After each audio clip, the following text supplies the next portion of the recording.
Welcome back to another episode of Best Served Cold. We are in episode 9. Very excited. I really went maybe too long last recording batch, which, can't help it. I really like this game. I'm very intrigued by this game. And this is like a very tricky mystery because I know that the victim, I am so certain that he tried to kill Olivia and it just messed up because, she obviously didn't catch it, but, you can't anticipate everything. You can't anticipate that she's going to not take the prop knife, or forget it, which does just happen. That's just what happens with theater. So I have some notes that I made when I was doing episode 9. I like doing this because it helps me remember, a lot. And I actually just started, using my journal that I was using for both, my last semester, final semester of college. I used the rest of that journal. I was using it for blueprints. Now I'm using it for this, which is definitely very helpful. But I have in my notes that I need to get Reese tipsy. I need to get connections, motive for, so I guess that means I should probably start connecting things. I need motive for Effia, motive for Stavros, ask Olivia more questions, and then Reese and others' alibis. So, yeah, I already have Effia's motive. I think I needed evidence and a defense for all of them, because I really do think, this one's gonna be cutting it close, since Olivia, just last episode, I think, literally started the day, popped in, if I'm not mistaken, and became available to chat with. So I guess we'll do Reese. I think I'll be able to clear them out, maybe. Yeah. Okay. So we need to get them not too tipsy, just tipsy. Okay, which is 3, and they liked something that was a little sweet. Maybe the poison drop is probably one that they'd like. Seems like it. Okay. This tastes like liquid melancholy. Be new in a glass. Ennui? I've never said that out loud either. Lots of words I've never said out loud in this game. Not bad. Okay. That's what I thought. What did I need them to do? I think it was job hunting. But I can go through all of these. I can't remember which one was the one that was the drunk one, but doesn't matter. They are at the level, so we're all good. I have a few offers already. I know my worth, and so does any producer with some sense. Or well, I had offers. I'm not sure how many of those still stand after all this drama. Thankfully, I have been considering a change. I interviewed for a position outside of the theater world 3 days before the premiere. Let's hope they don't read the papers. Wait, you had an interview before the premiere? Yes. I see. Okay, so that was the one. They would hide that. I mean, I think that's gonna give us a motive.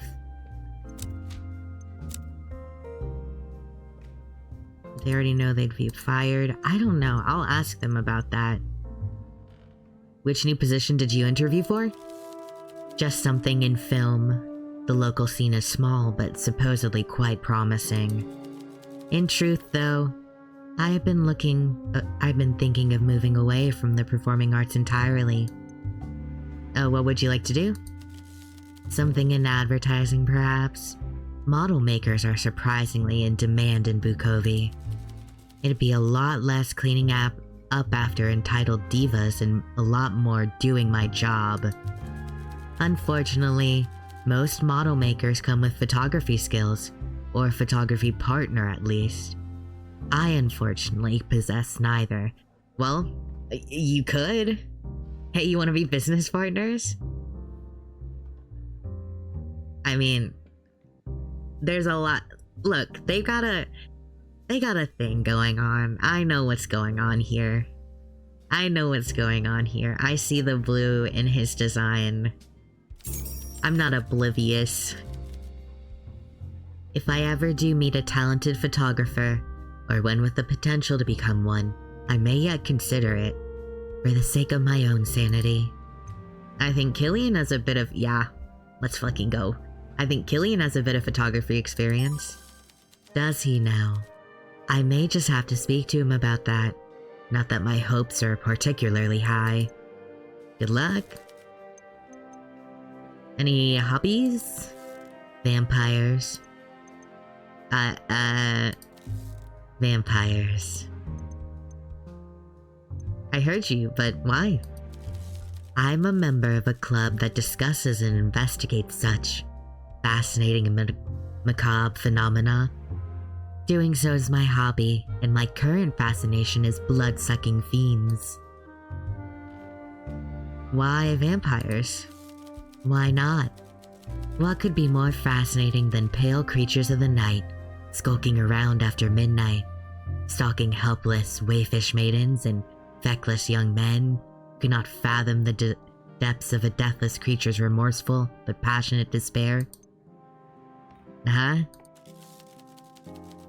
Who could pretend indifference to the concept of a fallen eternal monster, a beast consumed by its lustful desire to prey on the innocent and the pure? No, yeah, I'm down with it. No, I'm with you. That's good. I like that.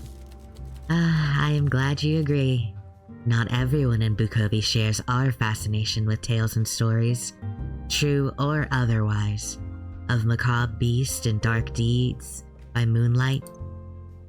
So vampires are real? Who am I to say? There are certainly enough stories, rumors and whispers mixed with superstition to create an uncertain but delicious cocktail. Right, do not give me that look. I am unaccustomed to it. I am accustomed to it. What look? The look that you give a fool, one given to ridiculous flights of fancy. Look, we are weird. We're weirder than you, for sure. Like, I feel like our freaks could vibe. I can match your freak. I don't know if you can match my freak. Well, maybe we could freak match. That's what I'm trying to say. Nosferatu are simply my creatures of interest at the moment. Are they real? Or interesting stories? Is there some element of truth in mythology? In all our tales of macabre horror, is there not an element of universal primal fear, and therefore authenticity, at the root? I think so. Yeah. Everything comes from something. Like a lot of storytelling is trying to figure out like a justification for at least folklore. A lot of it's trying to find justification for the things that you're seeing, and a lot of it is like imaginative or very like specific symbology, like symbolism, metaphor. Like humans operate in that. Like it's just eternal with any sort of like medium of communication.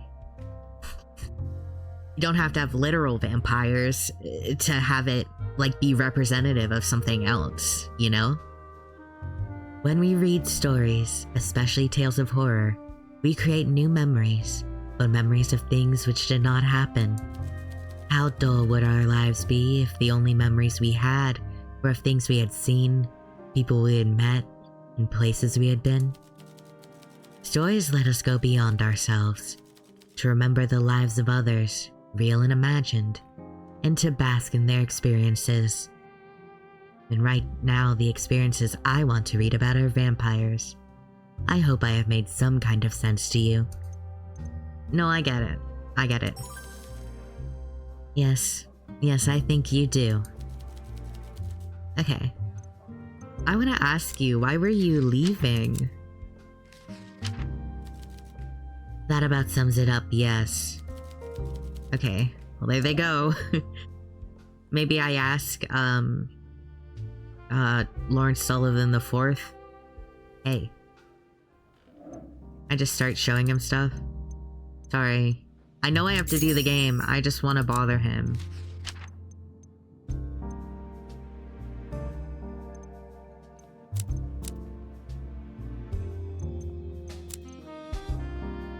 Hey. Oh, come now, you're grasping at straws. I highly doubt anyone but the actual prop master would have the know-how to tamper with a murder weapon. I'm not sure. Look, I'm not messing with you. I'll help you with this case if you juggle for me, Nestor. Okay?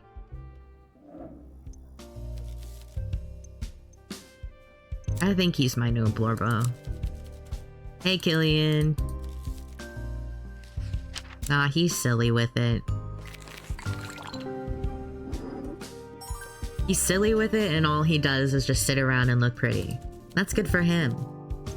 Kind of goals. You made a new friend then? Yeah, y'all been getting along. Oop, clicked. Well, not quite. But I do believe Reese is quite impressed with me. And I'm impressed with them too. What a cool head under pressure. Really? I mean, why would they not be impressed by me? I'm refined, charming, quick of wit. As witty as Reese is, I keep up. I do not expect you to enthusiastically endorse all of these qualities, but you could at least try to keep a straight face. Sorry, Killian. Well, this is rather the point of making new friends, isn't it? What do you mean? I mean, all my old friends and acquaintances seem to think I am some witless, stumbling buffoon. Reese does not think that about me, though. I am sure of it. That's only partially true. Nah, I think you're...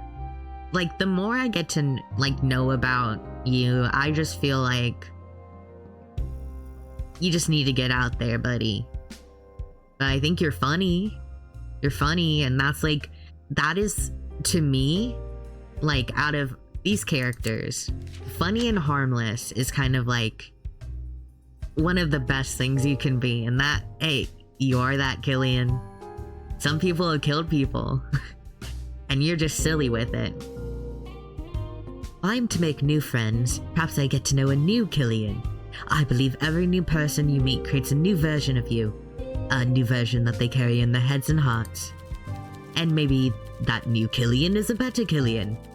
So whether I make friends with Reese or you, or even the handsome girl that works at the bakery next door to the hotel, the one with that wavy blonde hair, I know that I'll be creating new versions of me. Smarter and better versions, free from my old bad habits. Maybe. A bumbling, handsome young man you do before. Well, I shouldn't expect you to understand, but trust me, bartender. This is a new Killian you see before you. I shan't be the bumbling, handsome young man you knew before. I shall be more.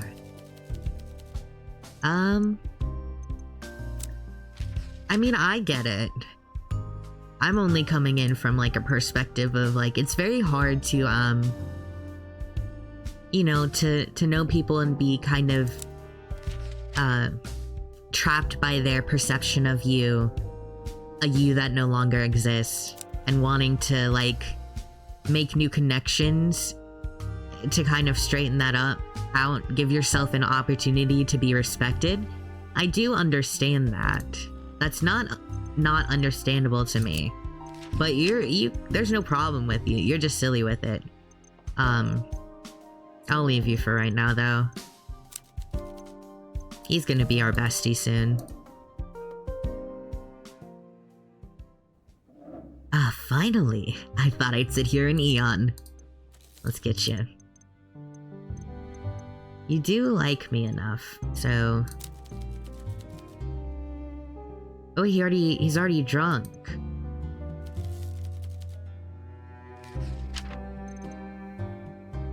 Shit, he's already... Where is he right now? What level is he? He's above...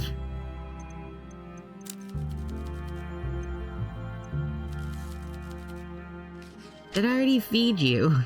Oh god. I'll give you an No, I won't give you anything. I'll just go in right now. Did you hear about this? The situation with Ken Reed? Yes, it's all quite unfortunate, isn't it? What's going on with them exactly? Oculum's razor, my good bartender. The simplest conclusion is always the right one. I don't think that's the right word. It was not right for me to let them go. It was not easy for me to let them go. I really did lose sleep over it, but I am willing to make sacrifices, such as the responsibility of a producer. So you fired Reese? Must you use such crude terminology? Did I shoot someone from a cannon? Did I fire a bullet into someone's heart? No, it was a simple matter. The constant arguments between Reese and Olivia about professionalism forced my hand, I'm afraid. Dalliance required a core troupe of 4 creative geniuses. Reese was not part of that group. And to ensure Olivia's collaboration in the future, I could not risk anyone dispelling our magical creative chemistry. Not even Reese, an otherwise skilled prop manager. They were informed that once Dalliance had completed its run, they would be released from their contract. I could not in good conscience give them a positive reference, but I wouldn't blacklist them either. A very difficult decision, but not an unusual one for a producer to make. Part of my job is to protect the talent. The labor is a big part of the show, but the talent is of the highest import. I see, so that's probably a motive. I think. If we're assuming that stuff got swapped, she didn't grab the right dagger at the start. That's a good motive. I mean, because she said... What did she say? Yeah, she had it left in her pocket. She only got it after intermission. But how do I connect all of those? That's the interesting... I guess I'm gonna have to, like, really just futz around with it.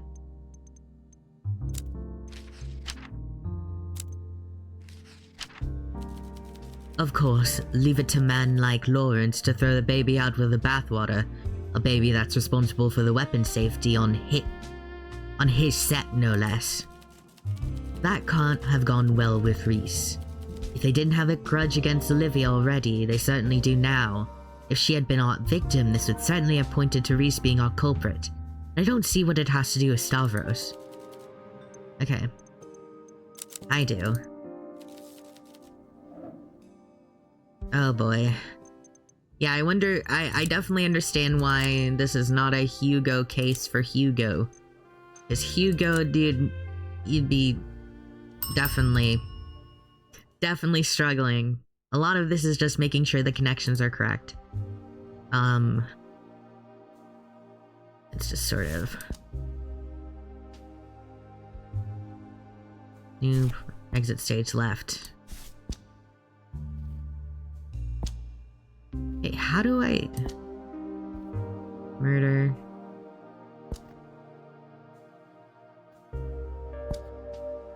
Our couple... Dagger sabotage... Jesus... This is... We are at... Okay, let me clean this up. There, yes.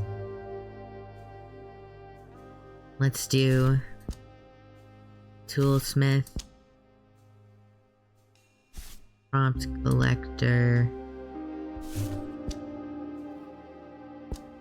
How is that not? Now that's got me. I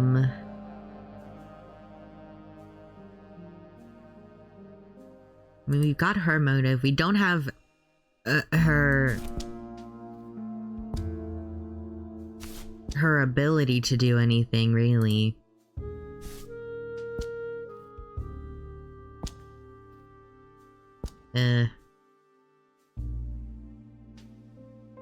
Failed threats. Is this not? How does this not?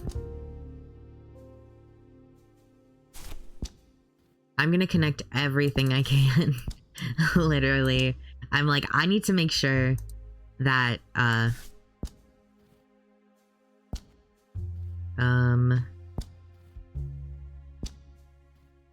hand on the table. Where is it? I didn't connect to that? Okay, interesting. Butting heads is connected to new prospects. Gosh, this is a hard one. We'll just kind of clean this up for... Let me clean it up and keep it all like the cleanest things we can get. Dagger sabotage. I think it's important to have him up there. This is important. What else? This is also important. Toolsmith feels very important. How does that not... those feels like they should connect, is the thing.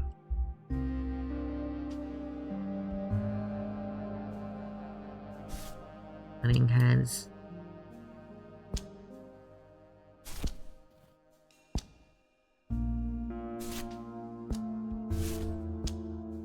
Get this. We'll leave that for right now. Yeah, this is not... Oh, I don't have the murder on there. It doesn't work. Okay. Olivia, my beloved, come back. Olivia bestie, I need you so bad. Yes! Oh, I'm quick saving so I can get both. I'll start with gay people. You look smart today. Did you go home and change after work?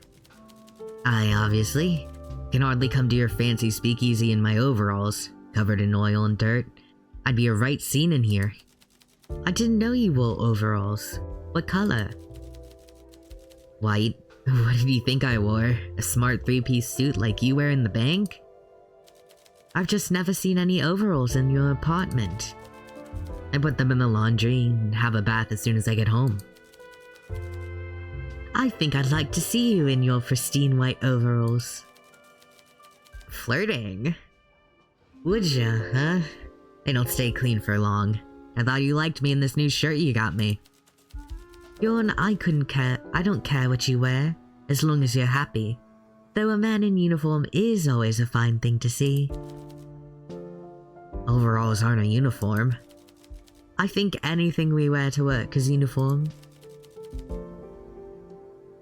What? You're a funny fella. You'll make a woman a fine husband one day. I hate...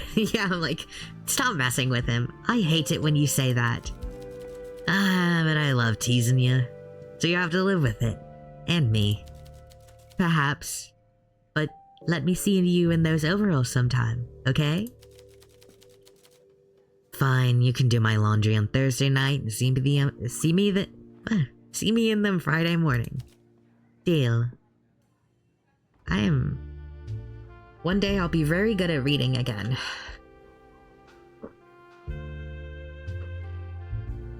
Taking a sip just to be perfectly vocally lubricated. Eleanor, you look like you're chewing a bee. Out with it. What's on your mind? You should not be taking this case on by yourself, Hugo. I know it, the constabulary knows it, and I think deep down even you know it. Nonsense. I am more than capable, as my record can attest. I don't think you'd want anyone eyeing that record too closely, Detective. I am a proud member of the Bukovi police force, and I have nothing to be ashamed of. I've solved plenty of crimes more heinous than this, and my record includes over 15 arrests of murderers and serial killers. Were many of those in Bukovi? And no one is questioning your record when you're back in Belgium. I became a detective, and that promotion was not achieved by making friends or favoritism. Believe me, yeah, it was stepping on people's necks. I do. But Hugo, even your fellow officers have partners. I know you found it difficult here in Sarah.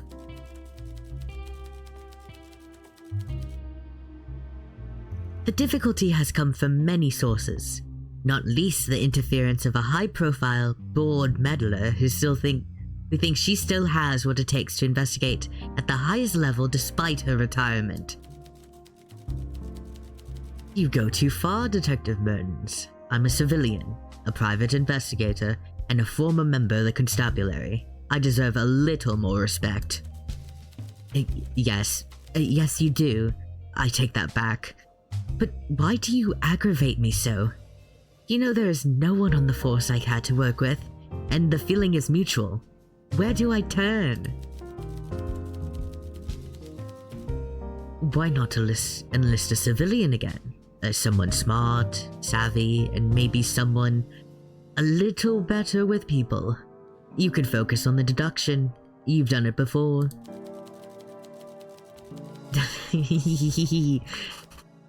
Yes, you have to ask me for help because I'm really good with people. This bartender is like exceedingly good with people.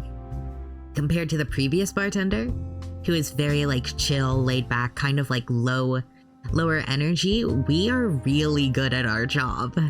Like, and I like Case Zero bartender too. We're really good at our job here. The bartender, I noticed you were quick to swoop in and recruit my informant. But no, this is one I must handle alone. I can't go begging for a civilian every time I need help, and neither should you. They don't have the same protections we do. Nonsense. It takes a strong man to admit he needs help, Hugo. A weak man flounders in silence until he sinks.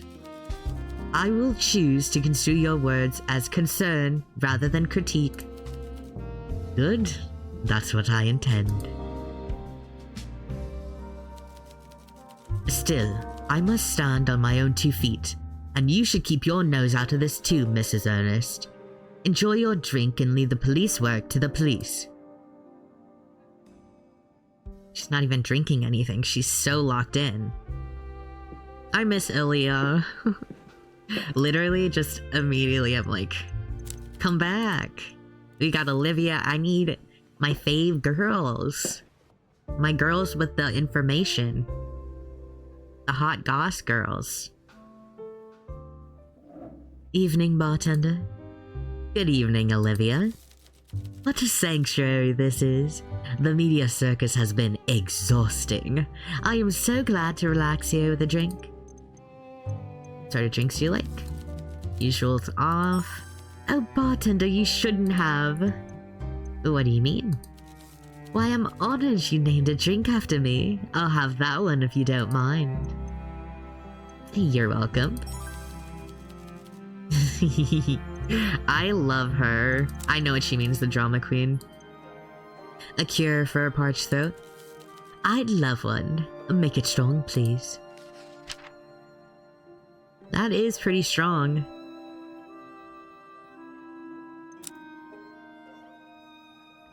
This is a beautiful drink.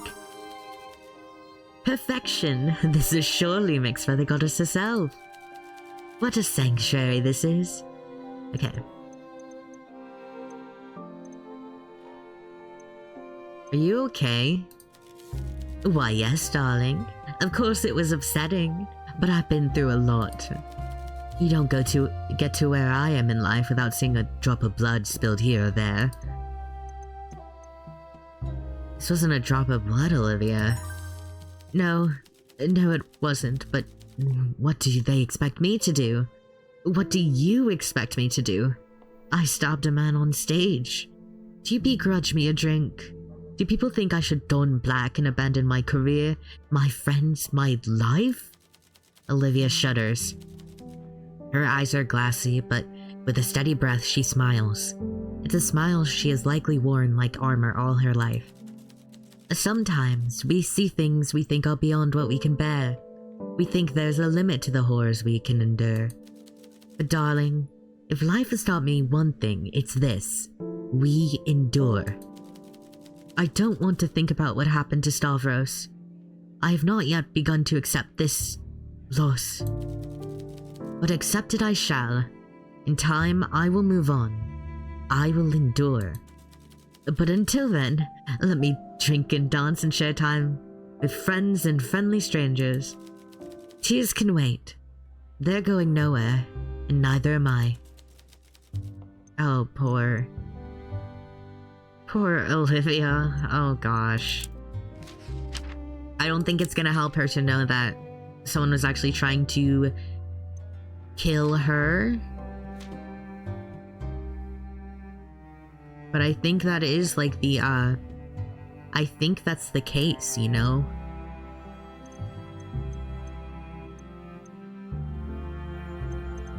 Do I want to do those? I want to ask about... I want to ask about this, sorry. Well, Effia must have misheard. I'm sure he's simply doing some impromptu line reads or some such. I remember that in the script.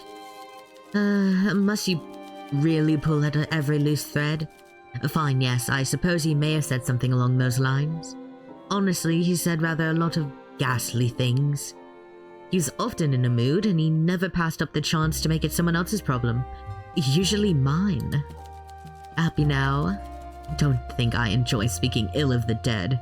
Stavros had his problems, I'm sure. But being irritable doesn't mean he deserved to die. Okay.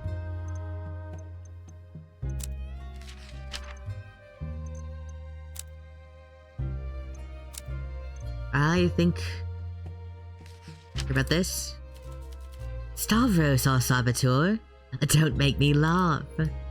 You don't think he could have done it? Oh no, I'm not saying that. I'm sure we've all picked up some new skills in the past 10 years. But if it was Stavros' doing, he either planned a ridiculously elaborate suicide, or the real culprit played him like a fiddle. Are you sure those are the only options? I don't see what other scenarios there could possibly be. It's not like Stavros himself is a suspect. But what are you asking me for, anyway? Aren't you chummy with that detective that's always loitering around here? I don't really know anymore. He's trying not to be my buddy. He's trying not to be my buddy, so... I'm trying my best.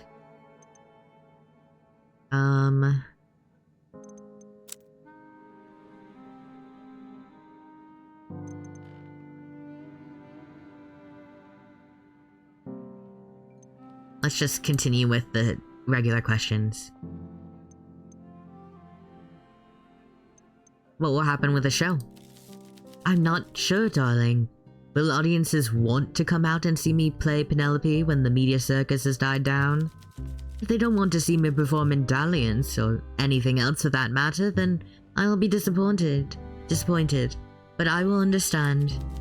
Perhaps it will be worse if they do want to see me perform again. What macabre sight do they expect to see from me next time? I'm quite accustomed to being the drama, but that's what I bring with my acting skills. It's performance, darling. I do not want my identity to become something people come to see. When I act, I want people to lose themselves in my performance. All they see is the woman who killed. Well, you know what happened. It's not what I want to be known for. I am more than a news cycle. I hope the world agrees. Well, I should head back home. Any longer and I miss out on my proper beauty sleep. Ta-ta. We're not getting much. Hey, you. Bastard. You're not busy right now. You're not busy right now.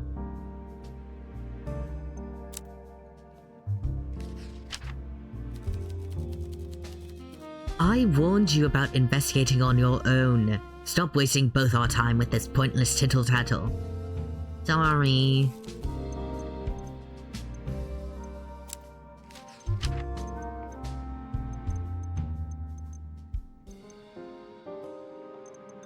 I don't want to say sorry. He's like trying very hard. Well, guess what, buddy? Guess what? You're gonna give up. And you will accept my help. We know this will happen.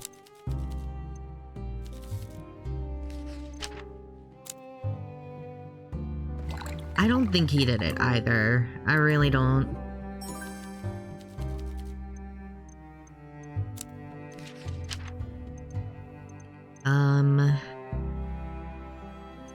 Talk about...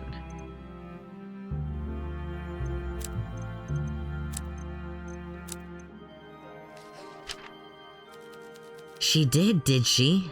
Always a resourceful girl, Olivia. I'm not sure it was intentional. Oh, well in that case I suppose I pay Reese to prevent these sort of snafus, don't I? Clearly they'd been slipping up. Is it any wonder that this tragedy occurred?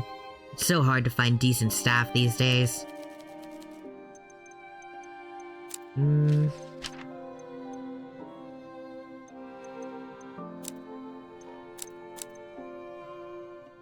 you see that? Just before the show. Why yes, that is correct. I sent him to the makeup chair at once. Hercule has no need for props in the second act. He was looking dreadfully pale. To be expected, perhaps, with the stress of opening night and his grand soliloquy coming up, but rather becoming for the sun-kissed Adonis he was meant to be portraying. I see. Okay.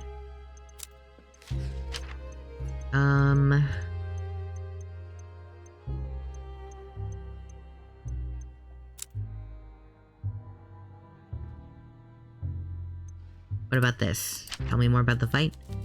Okay, yeah. Leave for right now.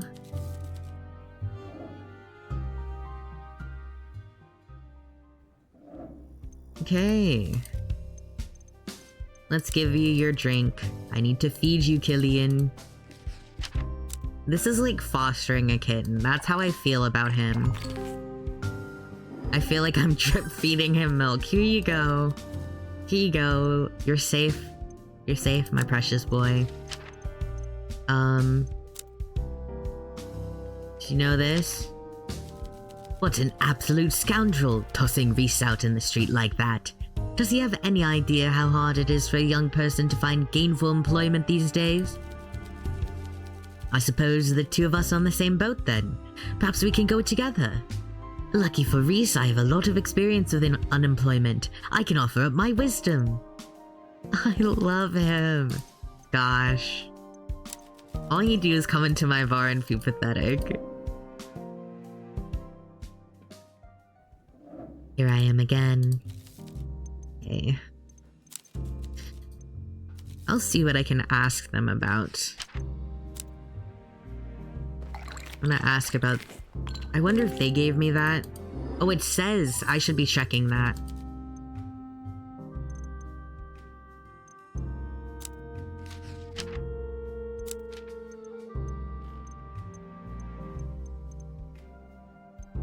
Yeah, these are the clues they gave. Though, I don't think they know that he was messing with them. Right? No. They do. They do know that he was doing that.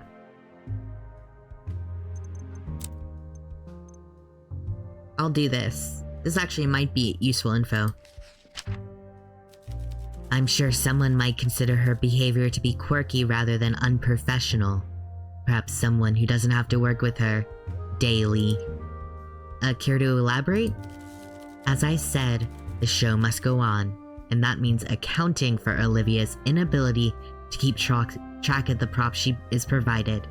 Thankfully, I took precautions. This feels like an alibi to me. Like? Simple. I made 3 identical daggers. This proved to be providential, as Olivia managed to pocket one and failed to return it during rehearsals.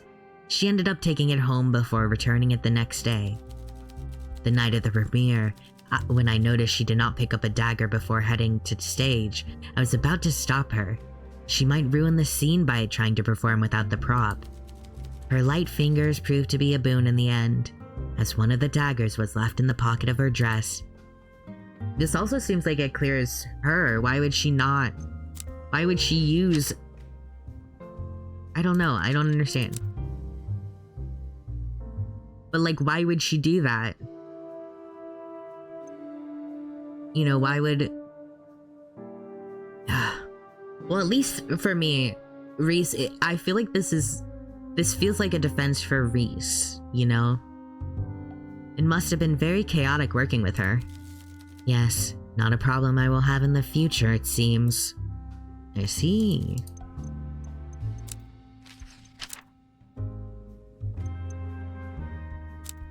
Tell me about your unemployment. Yes, well, it is what it is. It had been clear to me for some time that the Maverick was not going to be where I spend the rest of my career anyway. You're not resentful? Why would I be? The prospect of not having to work with Olivia Carmine again is a balm for any bruised ego. Okay.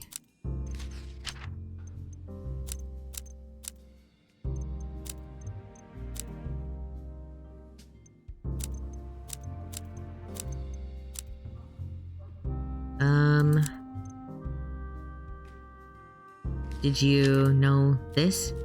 It does sound plausible. Handling the material daily for several years would likely result in skills comparable to mine. Okay. Okay. Hello again. Okay.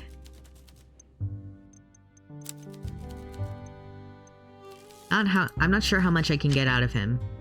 Honestly. Maybe more stuff about Olivia? Because he doesn't, I mean, like, we get information, yeah, I don't know, Lucas, what do you have? Like, you hear about this? I don't think, yeah, sounds like private matter, yeah, I know. Hear about the callback? I don't know anything about that. Okay. I figured.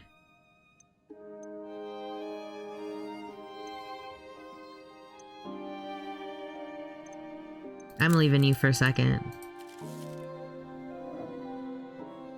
I might have to do a run through with Elena. Hey, Bjorn.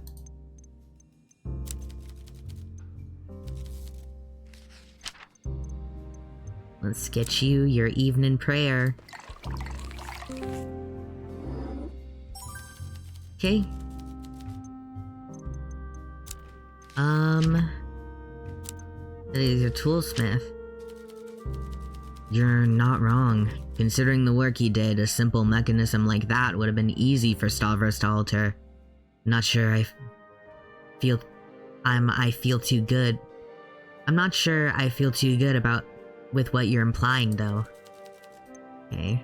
I mean, he had a motive. He asked you about the threats? Was he saying stuff about her? guy saying something like that doesn't always mean he intends to follow through. Not to minimize it or nothing. Threaten a woman like that, it's just not right. I've seen enough lads posturing just to bolster a bruised ego. It's a whole lot of bark and no bite. Didn't you say he held a lot of anger in his heart? Aye, that I did.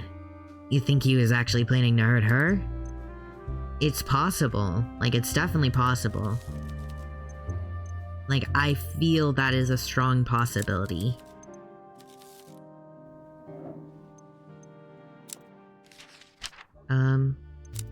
Ilya, what are you doing here?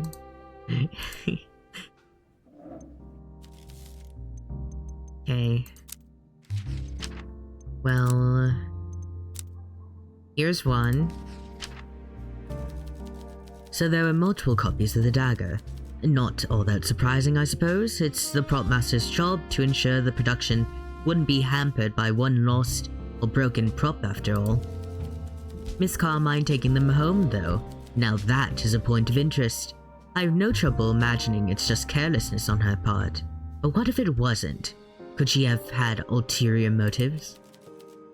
Eh? Well, here's one. Good work piecing that together. Of course, this doesn't mean anything without proof that Stavros could have actually planted that weapon as well. But we do have proof. She kept a knife in her dress pocket. But for both our sakes, I'll skip over the part where I moan how irresponsible that is. The prop master will likely do that for me when you tell them about it. This information is news to me, bartender, and I get the feeling it changes a great deal indeed. It means Olivia didn't take a knife from the prop table for the first act. She already had one on hand. Let's take a step back and see if this affects our prior assumptions. I mean, it does, I just don't know how to connect them. Because... yeah. I mean, they've been fighting, I don't know how to connect all of those. But I'm with you.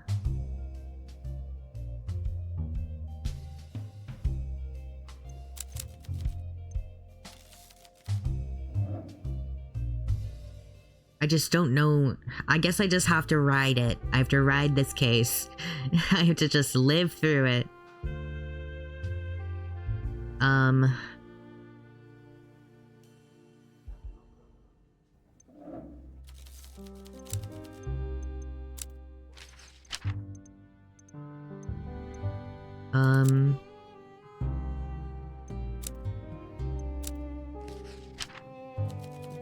Oh, is that why? I always assumed making multiple copies was just busy work for them, and a rather frivolous use of our budget too. But I didn't question it. Reese always was a rather odd duck after all. Or perhaps a bat would be a more apt comparison. Yep. No, we see, we understand. Very bat-coded.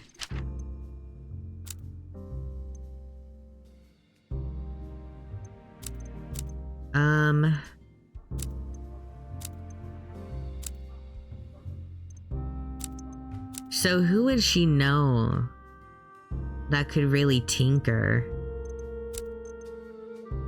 with stuff? I don't think this is gonna be anything. Hung out to dry to protect the talent.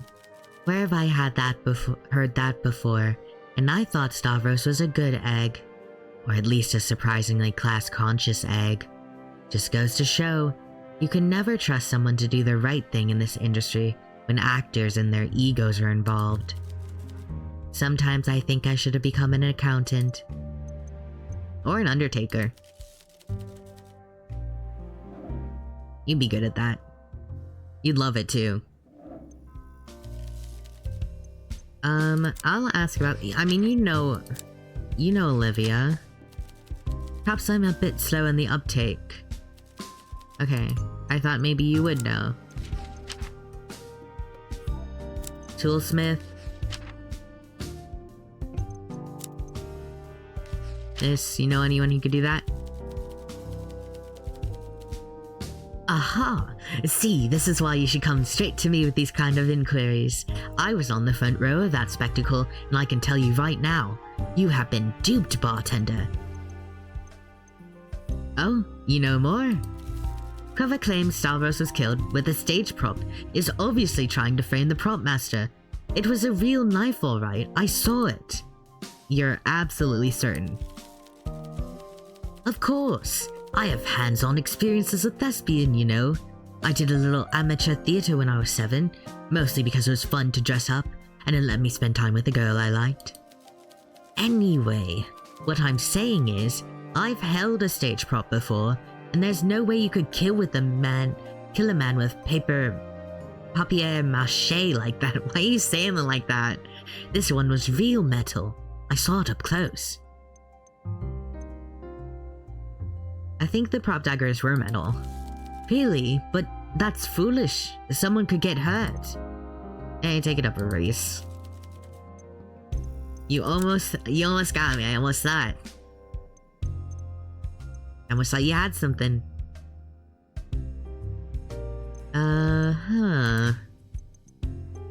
I don't think I'm getting much out of these.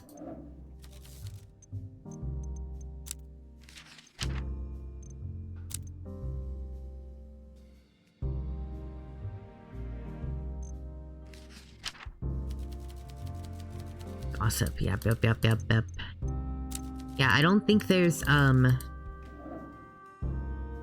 don't think there's much I can do today. I'll just end it and try and connect, because I think the connections, I might have to fully go like super annoying with it, because I have them in my head. It's just like trying to actually get them out there is interesting. Okay. I don't know why.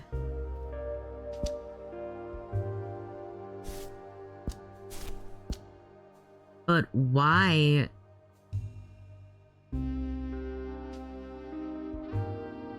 Why would this not connect to anything? Why is this not connected to anything?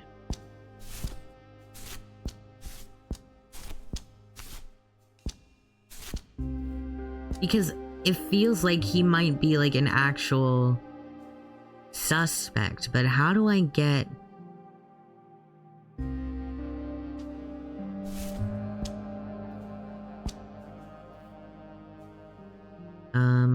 No, that's the other one.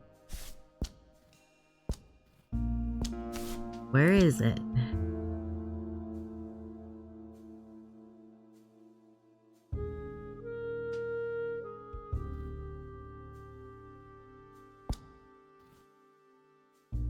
Oh, here it is. Yes. Sabotage dagger was put in place before the performance and would have fatally injured Olivia during the opening number had she not used a spare prop carelessly. It's Olivia, not Stavros, the intended victim all along. Okay, I think I can get that to, I think... Yes. Let's fucking go. Let's get you your motive.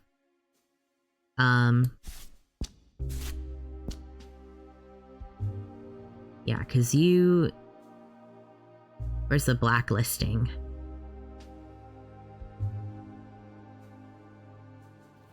Failed threats. Murder at the opera.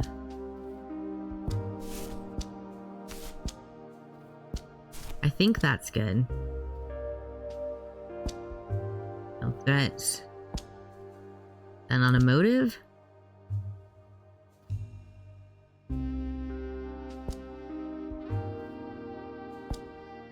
Okay. Where did I fucking... Like, this is where we get into, like... Uh-oh. No, I'm not doing that.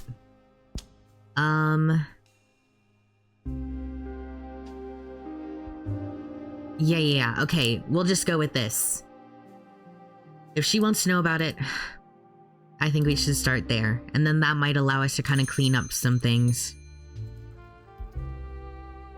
Because if we tell Hugo, Hugo will be like, what are you talking about? Go back to your job. You're gonna be so fucking pleased. Please just punch. By the goddess, how the tables have turned. Stavros could have been the one to plant the weapon all along. It did certainly add a touch of dramatic irony to this whole affair, but let's not get ahead of ourselves. We'll first need some proof that Stavros was even capable of tampering with a weapon. Actors are usually happy to leave such matters to the prop master after all. Yeah. Okay, wait. Let me fucking reload. Can I? Do we have... Yes. Is this... Manual save, autosave. 5 to... Day 8. No. Yikes, man. I wasted that opportunity. That bothers me. That's my bad. I should have saved that there. That really is my bad.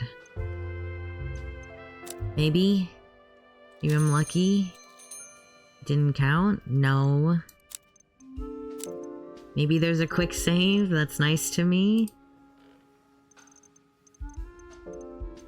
Day 7? Is this before day 8? Maybe that is nice for me. Yeah, did I... Okay. We're all good. We're all good. Let me go. I think this should be nice. Okay. Prop fiend. Prop. Ugh, now I have to figure out what I don't remember.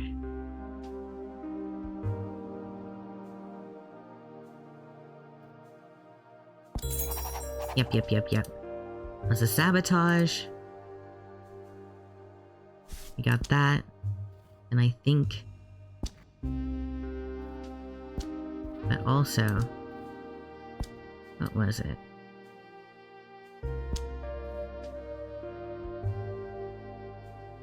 Prop collector was... That was it. And then it was, hands on the table. What was it? What was it for? Closed doors? Toolsmith. Prop fiend. We'll just go the rounds again.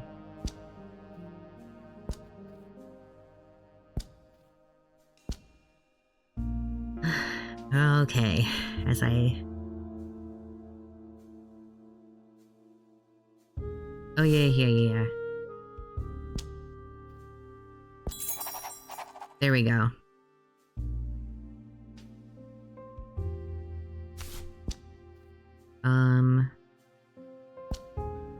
Buy a thread. Hands on the table. Suspect number 4. We got back to it. Clean that actually. Suspect number 4. My thread.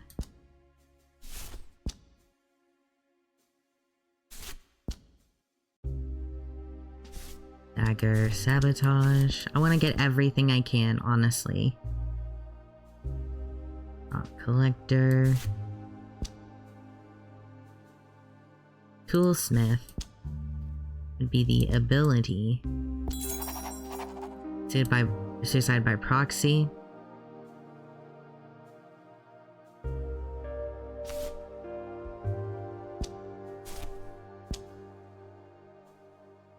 That be with failed threats.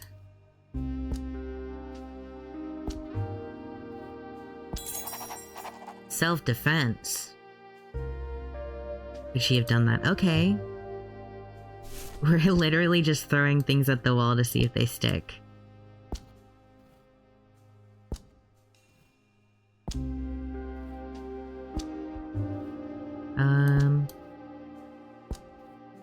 A thread.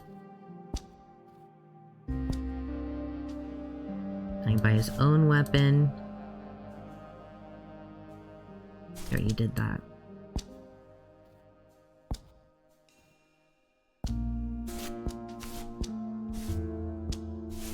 And then the ending, yeah. Because then we got, we got veiled threats. How is that not? The blacklisting might. I don't know. Backstage fight with that.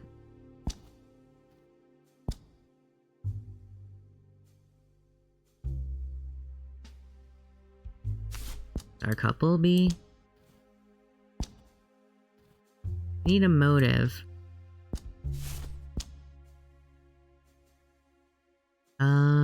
Okay. A motive.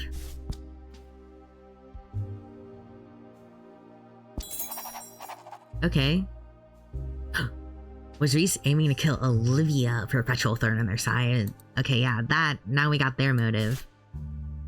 Makes sense. I was wondering why the hell they would do that, but also, doesn't this kind of give them, why would they do that?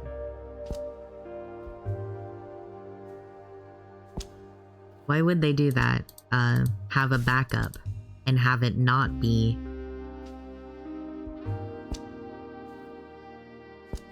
I don't know, that's interesting. I'm trying to figure that out. Because, yeah, I should probably be reading these, like, more carefully than I actually am. It's probably very frustrating. But I'm thinking, I mean, again, I think the alibi is in that, they, like, prepped. Like, they, I definitely asked them. But, again, they have new prospects, so why would they even do that? Why would they...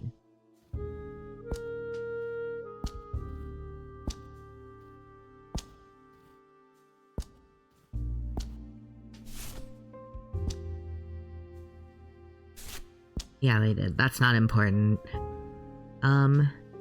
I guess butting heads. No. Something about this. How does this not exonerate them?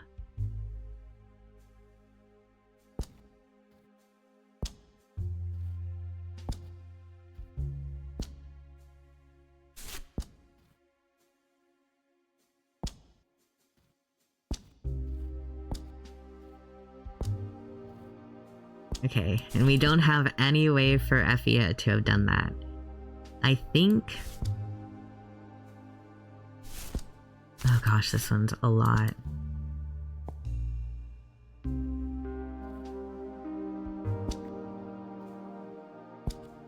I'm just checking everything because I need to make sure. I know this is probably... Y'all can probably skip this part if you're watching.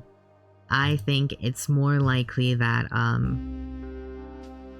I guess I'll just ask about, I'll have to confront them with that. But I think it's so clear to me that this was, an attempt to get Olivia. That just went horribly awry. I got you. You will definitely need this.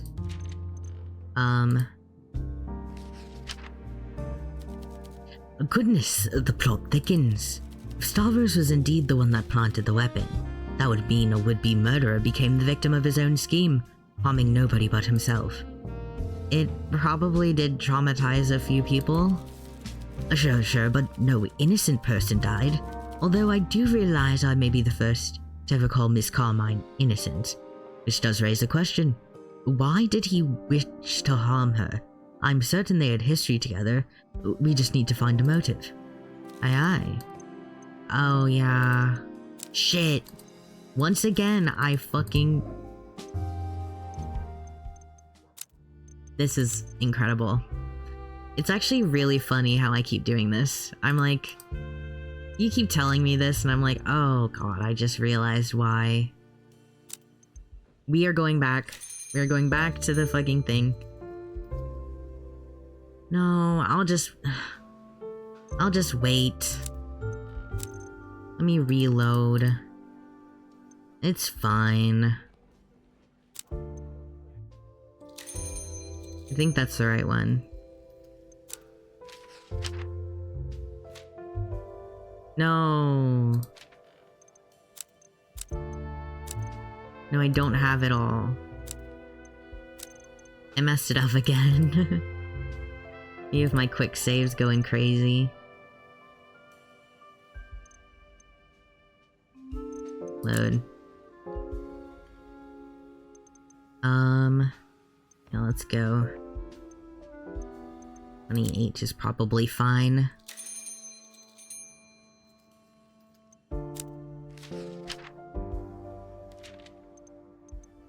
Art collector, toolsmith. Hands on the table. No!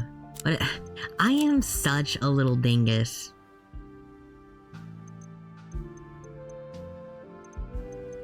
I should have been looking at the day.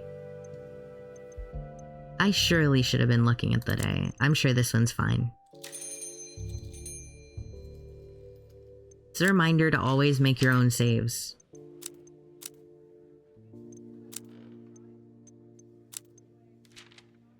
Thousand cuts. Suicide by proxy. If I present this to him, do you think he'd be happy with me, or do you think he'd kill me?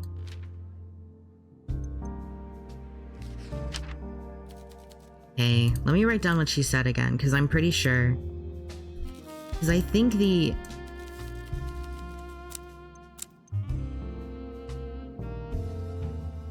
Yeah, I think she made it so he was blacklisted. Let me write that down. Carmine... Effia...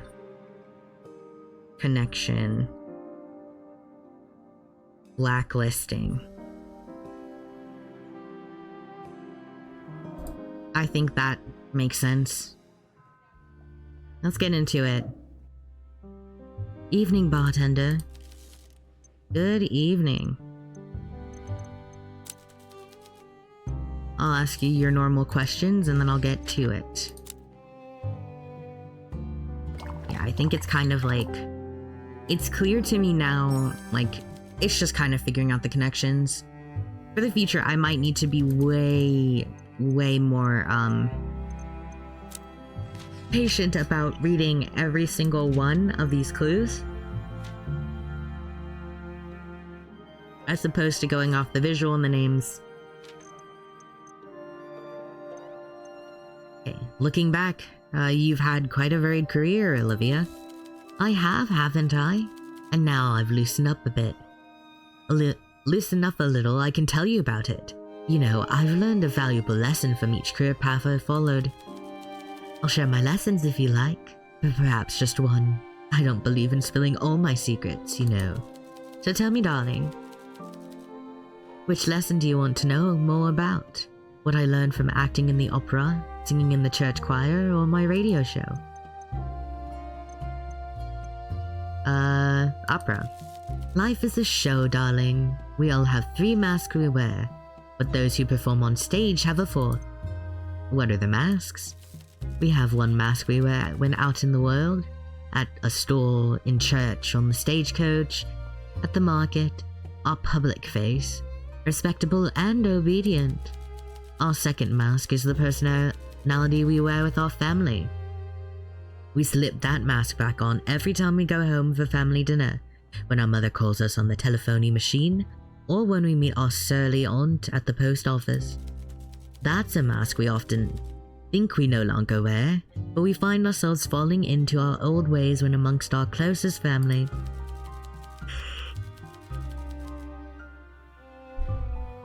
And finally, we have the mask we wear when we are at home alone, or with our chosen partner. Behind closed doors, perhaps that's not a mask at all, or so we tell ourselves. But actors know the truth, well, they wear a fourth mask, or a fifth or a sixth, and because they wear so many, they know that all of the masks are real. Our true nature is not in the masks we wear, but in the part of ourselves that chooses when we change the masks. Does that make sense to you, bartender? Perhaps I have lost you somewhere along the way. No, I get it. You definitely, we do, you know, we act differently around other people. I don't act the same around my friends as I do, you know, my family. And then in real life, I'm a completely different person.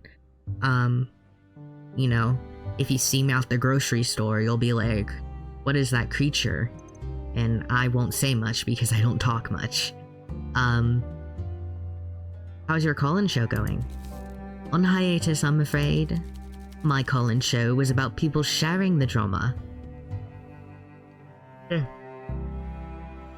Sorry, how's he on? Doesn't really work when I'm the drama. I look forward to getting back to it one day, though in truth, a holiday away from serious matters is beneficial to me right now. I find my heart yearns for lightness, giggling with friends, sharing drinks, perhaps even a walk in nature. Well, perhaps if there are no bugs, and we have a well-stocked picnic basket. I am a city girl at heart. And of course I'd want someone along to uncork the wine for me. I've only just had my nails done. I've gone for the almond shape.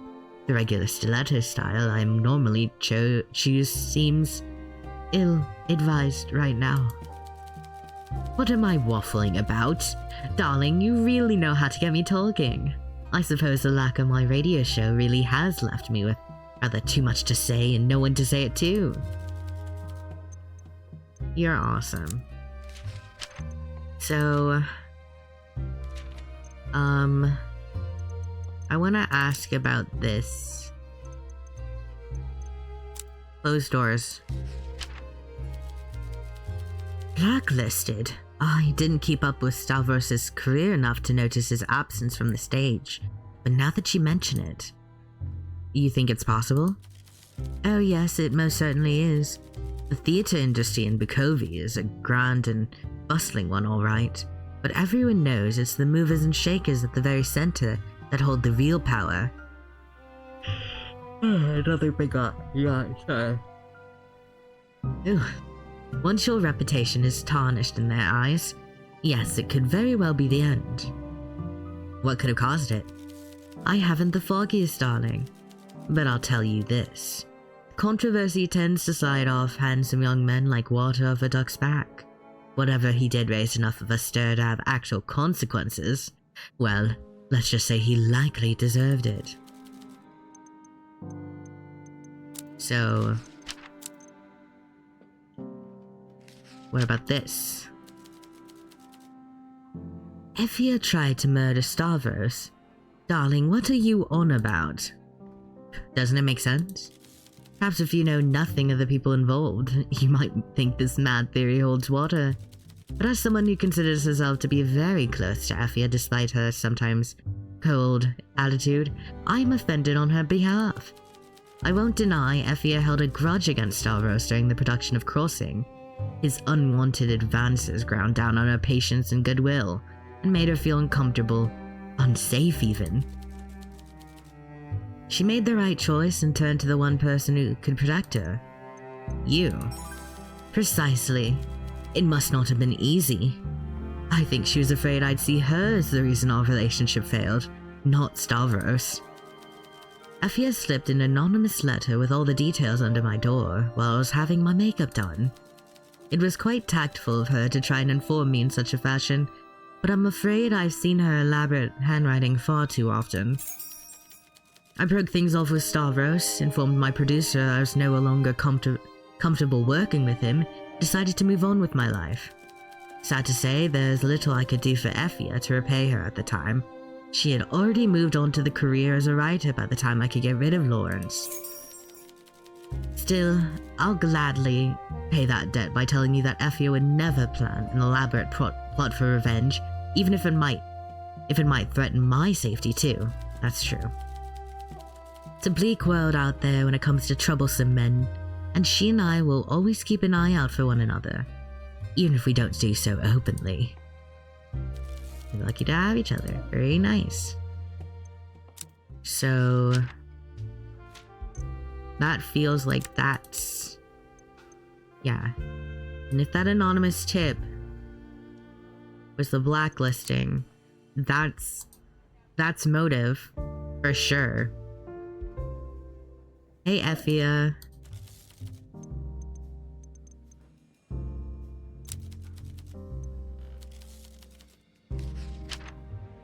I might ask her about him trying to kill Olivia.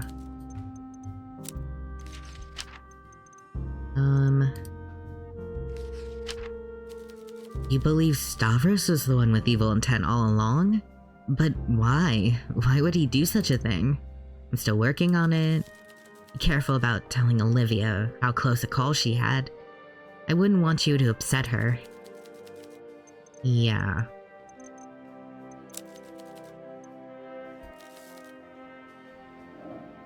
Yeah, let's, Hey, Hugo. Hey, dude. Hey, dude. You're saying the victim is a suspect now. Is this your attempt at impressing me? Because you'll have to do a lot more than throw spaghetti at the wall and see what sticks. Actually, don't try harder, leave it be. We're harassing you. I know I'm onto something.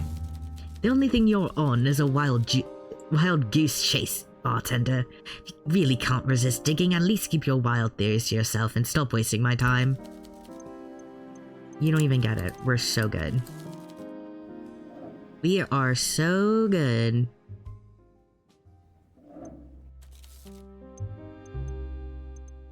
We're really good. It's weird, I don't really need... there's not a lot of chatting I need to do with anyone. I think a lot of this is, I mean, I just need alibis. I guess. But right now I feel like I could probably go and probably... I don't know. I think I need to see Reese and talk to Reese if I want to get their alibi. But I think it's pretty self-explanatory that why would they do that? I mean, because they gave her the other prop.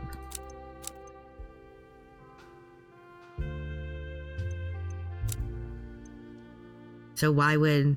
I just don't get... Getting to that point is what's really frustrating. Let's give you this, and I'll leave. I'll probably leave after that point, because I don't think there's much I can do today. If not, I'll save. Just to be extra sure. I had my save snafu. I'm not keen to redo that. Okay. Just... save. Could show more evidence is what I will name that one. I'm like, I could show more evidence here. But I didn't. Because I think it's, again, it's connections. I just need to be doing all the connections I can be doing in closed doors. And this is good. Anonymous tipped.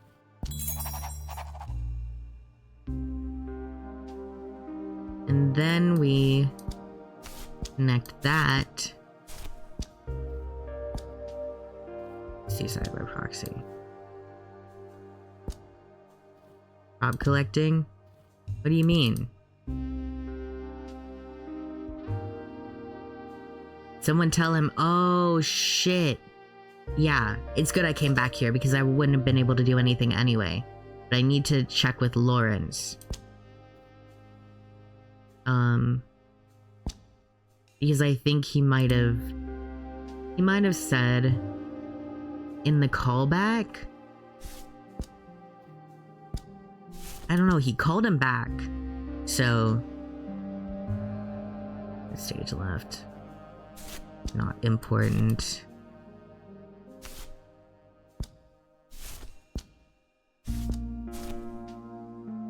How is Prop Fiend?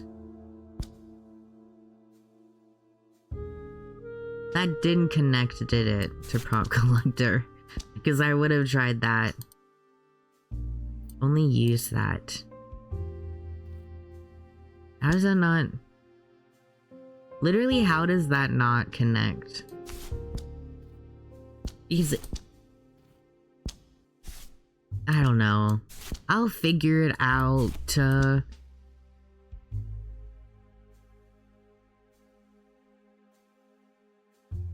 Prop Fiend.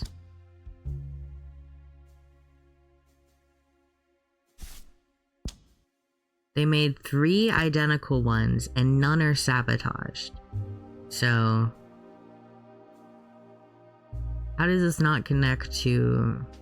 Do I need to just do it to the murder? Let me try the other one. How does that not connect to that? If they did all that, would that not be like an alibi? I ask you. Ugh. Lawrence is not there. I guess I'm talking to you. Let me just start with,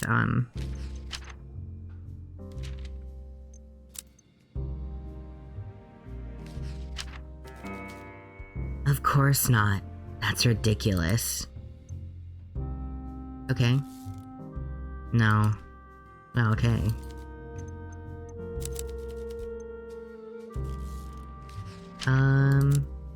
It's okay, you'll like me again.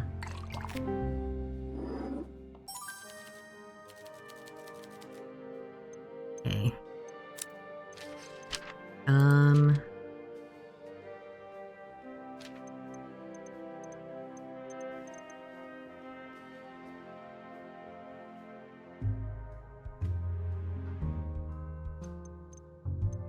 Yeah, but how do I...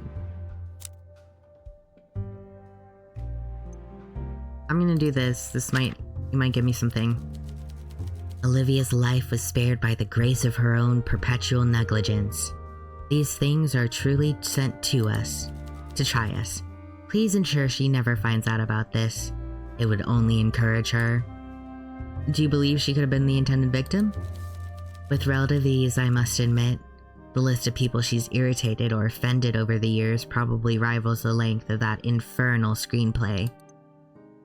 I have my work cut out for me. But she took that. How the fuck am I getting your defense, Reese? Because I have your defense in my mind. But which specifically?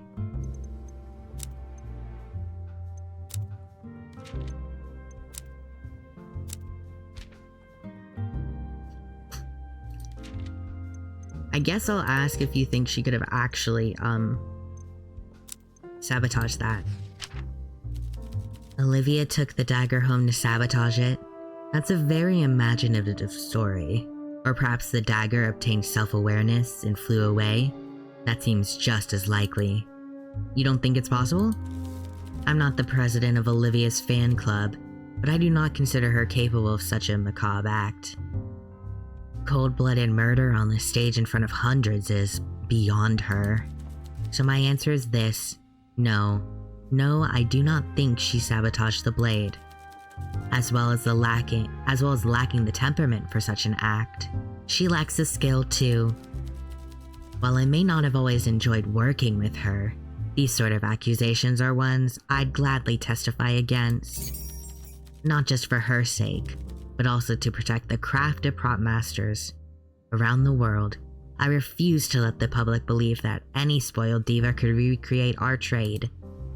Okay, awesome.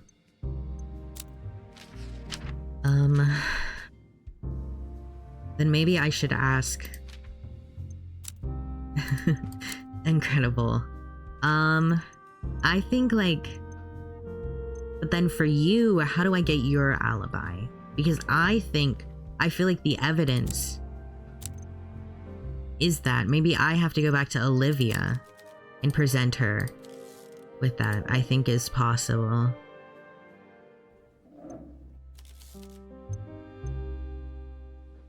Let's give you your drink.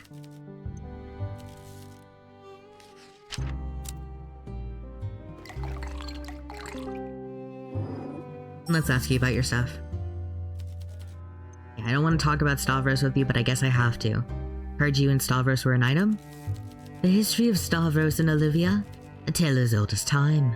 Must you bore me with these very unglamorous questions? The tabloid paparazzi already pesters me at every turn. Still, I suppose, though we are less than friends, we are more than mere acquaintances.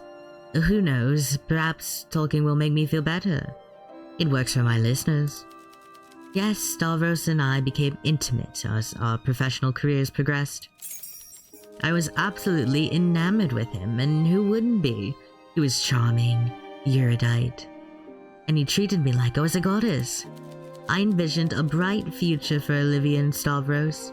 All that changed when an anonymous letter was slipped under my dressing room door.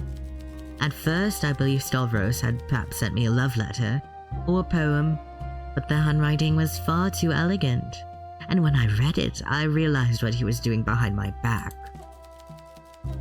To put it bluntly, he had been pursuing another woman during the entirety of our relationship. Naturally, I confronted him. He made no effort to deny any of it. Can you believe it? Can you believe anyone saying Olivia Carmine is not enough woman for them? I confided in the producer that I was no longer comfortable working along Stavros, and that was the end of that. I know it's easy to imagine something more dramatic and more grandiose as a reason for our breakup, but despite all this glamour, we're just people with eyes that wander and hearts that break. I'll try to remember that. Okay. Do you think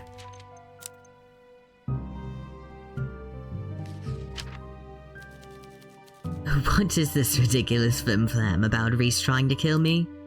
It's just a theory. Yes, and one I'll gladly debunk right here and now. While Reese and I have our differences, we are not amateurs. Word travels fast in the world of theatre, and the moment I learned that Lawrence decided to let Reese go, I immediately reached out to them and offered to talk to Lawrence on their behalf. I have my pride, but I'm not blind to the merit of those I work with. Reese is an exceptionally talented individual, and Lawrence's decision was, in my eyes, the wrong one. Reese was, as always, professionally detached. They revealed they already had job offers in the waiting, and they had already decided to leave Lawrence's production. We buried the hatchet and vowed to part as colleagues, each wishing the other well. Anyone suggesting Reese is involved in all this will have to answer to me. Have me to answer to. I suggest you consider this line of reasoning to be a dead end, and move on to more plausible theories. Awesome. So we need Lawrence back. I think Lawrence, being an enabler, enabled a lot of this to happen. Effia, there's no evidence. And the fourth victim, the fourth suspect, I don't know. They want us to think it's maybe Lawrence, but I don't think Lawrence, I think we're right on the money with what we've got right now. I think he made a lot of exceptions for, to kind of like for his own ego. So I don't think he would have done all this, but I definitely think someone mentioned this, which is interesting to me. I might actually have to end the day. Because, I mean, blacklisted. Olivia's words destroyed Stavros' career. Of course, all she actually did was tell a producer about his unfaithfulness. He's the one that behaved like a pig in the first place. But I don't imagine that would have mattered to him. That is, if he knew about this. Would he have known? Whoever told him must have been privy to the kind of discussions you get in the higher circles of the entertainment industry. And you know, I think best in a bar. Okay, yeah, as you know. Yeah, we need the other guy. We're literally actually cleaning this up so well. After my disastrous other thing that I was doing. Let's sort of like do a quick cleanup of everything. Just do Olivia, self-defense, sabotage, by a thread. Ooh. Then we have not failed threats. Dagger sabotage. 1,000 cuts, and then no hard feelings. Effia, motive. We just have an alibi for her. I don't think she could have done it anyway. And others. Just murder at the opera. Callback, I think. I'm in place. What else? Closed doors. And blacklisted. Oh, we didn't have his suicide by proxy and the motive. Would definitely be that. I think it's entirely possible right now that we're at a point where Lawrence probably told. I'll be honest, he's probably the producer she talked to. Because he clearly cares. Oh, this is... I'm sure they're bullying him over there. Just like that meme of, like, someone drowning. It's not about him right now. Not about you, Hugo. Okay. I'll ask you this before I get you a drink. Blacklisted. Stavros blacklisted from the industry? Yes, the situation is well known among my colleagues. Why'd you ask? Did you know it was Olivia who was responsible for the blacklisting? I thought he did. As I was talking to him while casting Dalliance, it became clear he still wasn't certain who was to blame. After 10 long years, one would assume any misplaced grudge would have burned cool long ago. I can't imagine he cares after all this time. You told him? Of course. Imagine being kept in the dark for all that time. Best we get all grievances out in the open so we can focus on what really matters. Dalliance. Why would anyone care about such petty rivalries when our magnum opus is so close at hand? And anyway, it's good he knew the truth before he passed on. I think these things are better aired out instead of being left to fester. I don't believe in secrets.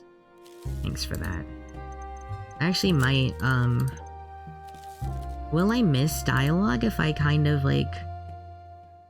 Well, I can present the case and then I just play the days, right?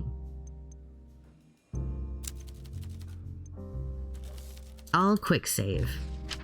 I'm pretty sure I can play the days still. I present the case. Because I don't think she has any way to do the knife stuff. I think we got enough to kind of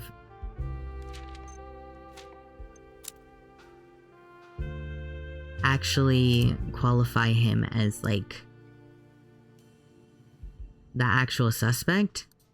you really don't have like a good, like Lawrence really has no like understanding of his own place in all of this, because this is just all about his own venture, and he didn't realize like how capable this guy was of just doing this bullshit.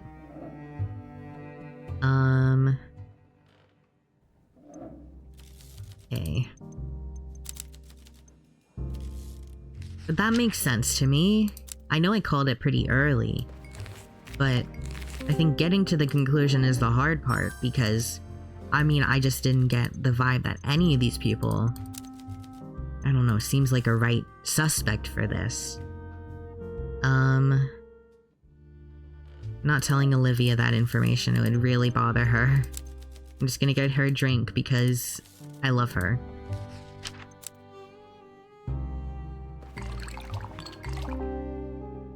And that'll be that. Okay.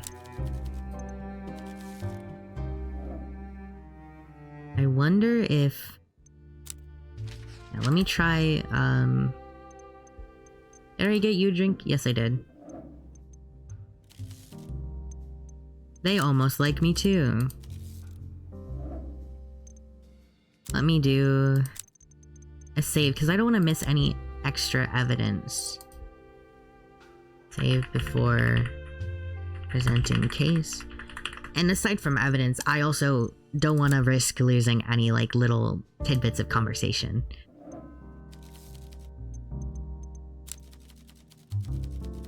Before the police decide to spend what? Let's hear your theory. Here's what I found. Stavros. So Stavros himself is to blame. Well, I look forward to your explanation of this, bartender. It would certainly be a twist.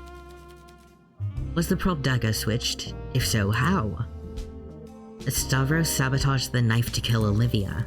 You suspect Stavros sabotaged the dagger to trick Olivia into taking her own life? But of course Olivia's careless use of a backup prop saved her life. It sealed Stavros' fate. He died by his own dagger. Now why would Stavros want to murder Olivia Carmine? Lawrence revealed Olivia's role in Stavros' blacklisting. So in first casting Darlians, Lawrence carelessly told Stavros that Olivia had been behind his blacklisting all along. Lawrence must have hoped that any messy history between them would be water under the bridge. He was wrong. Stavros still wanted revenge. Take a breath. Are you sure about all this? Once I submit this report to Hugo to present to the judicature, still Ace Attorney brained, things will be set in motion that cannot be undone. I am confident. Alright, you have my seal of approval. Now you should go have a talk with Hugo. Let's put our best foot forward and hope we made the right choice. Hugo. Oh, poor little meow meow. I'm gonna take a sip and just sort of enjoy this.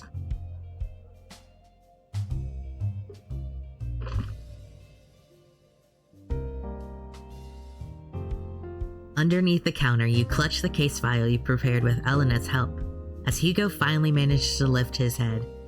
His eyes meet yours. Once he sits down at the bar, he absentmindedly stares down at the wooden counter. Upon placing the documents in front of him, he finally seems to snap out of his trance. Huh? What's this supposed to be? Just have a look.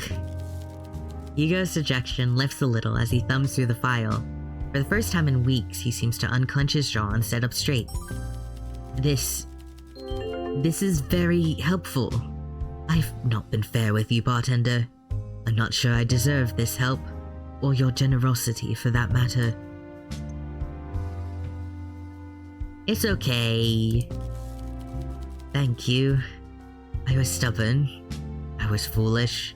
I was truly arrogant in thinking I could handle this without your help. Just get this to the station, detective. I will, of course. I owe you a debt of gratitude, bartender. And I've been thinking as well. I know my own strengths as a detective. I can analyze evidence, make deductions, dissect the minds of criminals. But people are a challenge. Talking to others is a skill I've never really possessed or valued as much as I should have. A skill that people like you possess in spades. I see that now. Perhaps I dismissed you too hastily after our first case together. I have the power to deputize citizens, to appoint someone as my partner. Perhaps I should exercise that power with you? With your permission, I'll take these findings to my superiors. From the looks of it, these notes are more promising than anything I've found so far. Let's hope something comes of it. Let's hope so indeed. Hugo gets up from his stool, quite tightly clutching the case file. He strides to the door with a newfound vigor. With haste in his step, he exits the bar. Good luck. Good luck, bestie. We're back to bestie.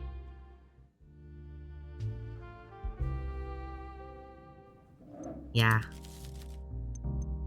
Nothing to do there.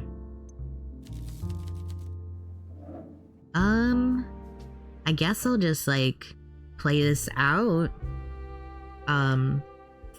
You know, I'll check if something happens, I'll come back and I'll tell y'all. Otherwise, I guess it's just smooth sailing.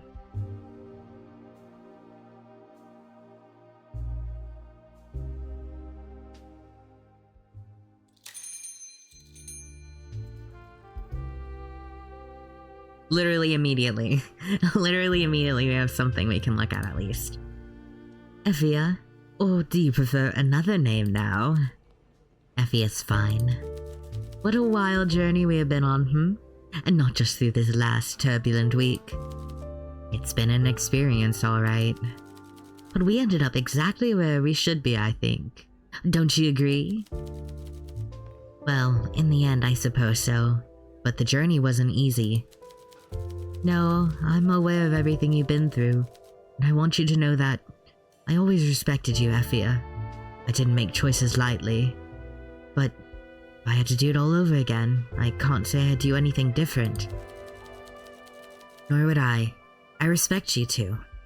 Olivia, do you know the story of the wolf, the fox, and the cave? Oh, I do love your stories. I don't know this one, so please tell me. I'm all ears. The wolf and the fox were both cold one night. There was only one cave for shelter, and the rain hammered down on the moors. Poor creatures. The wolf took pity on the fox. He invited him into the cave. The wolf had friends waiting inside. The wolf pack was in there already, warm, comfortable, and probably sleeping. Sounds dangerous for Mr. Fox. Yes, the fox stammered, but I am not a wolf. I am not like them, and they will not accept me. But the wolf told him not to fret. The wolves were asleep, and there would be no danger to a quiet, shy fox. A bold claim.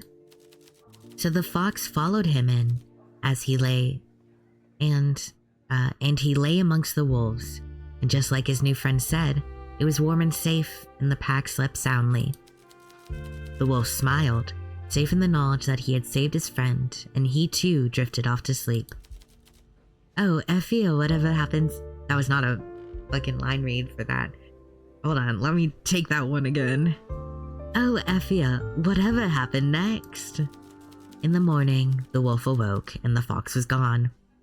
In a panic, he pawed at the other wolves. Where's my friend? Where is he? What did you do to him? The big grandfather wolf roared. Which friend? Who did you bring into our cave? The wolf looked around, swallowed, and said meekly, no one. Never mind. Is that the end of the story? Whatever happened to the fox? The wolf never found out. He forgot about the fox and got on with his life. Because he was not a fox, Olivia. He was a wolf. Oof, case 0. Have you considered case 0? Case 0, may I say. I see. Thank you for sharing, Effia. That's rough. That is rough. Okay, we are going into the 16th day. Let's check this out. Uh-huh. Just like last time, Detective Merton's body language... Ooh, actually I should timestamp this. My bad. Just like last time, Detective Merton's body language and expression are hard to read as he approaches the counter. Upon sitting down, however, he managed to get a better look. A sheepish smile and a little laugh. Not what you'd expect from Hugo. He places his hand on the counter and takes a breath and lets out a contented sigh. Stavros Stone planted the dagger in hopes that Olivia Carmine would fatally injure herself, but a series of unplanned events caused his plan to backfire, causing his own death. And you actually managed to find enough evidence to make a convincing case out of this bizarre turn of events. All I can say is, well done, bartender. I truly could not have made those deductions myself. Your mind is sharp, and your insight has been invaluable. I could learn much from this case, and from you, giving me the puppy dog eyes over here. Not just your people skill I admire, bartender. It's your unique approach, your deductions, your determination. I'm used to working alone, but I'd be a fool to say I'm more effective. I'd be a fool to deny I'm more effective with you at my side. It would be my honor to have you as my partner, if you'd consider it. Hugo smiles and reaches out and shakes your hand. This whole debacle has taught me two things. I must work harder and continue to learn as an officer of the Covey Constabulary. And I hate the opera. Alright. Yeah, that's what I thought. Okay, solved, guilty. Okay. Hopefully I got those right. If I get cases wrong, that'd be so embarrassing. A few months later?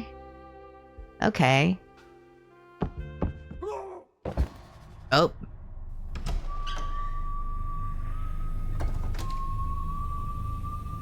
What?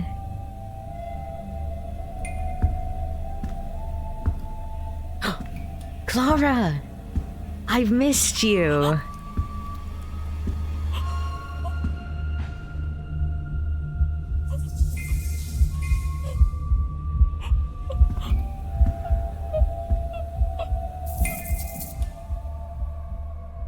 Oh God.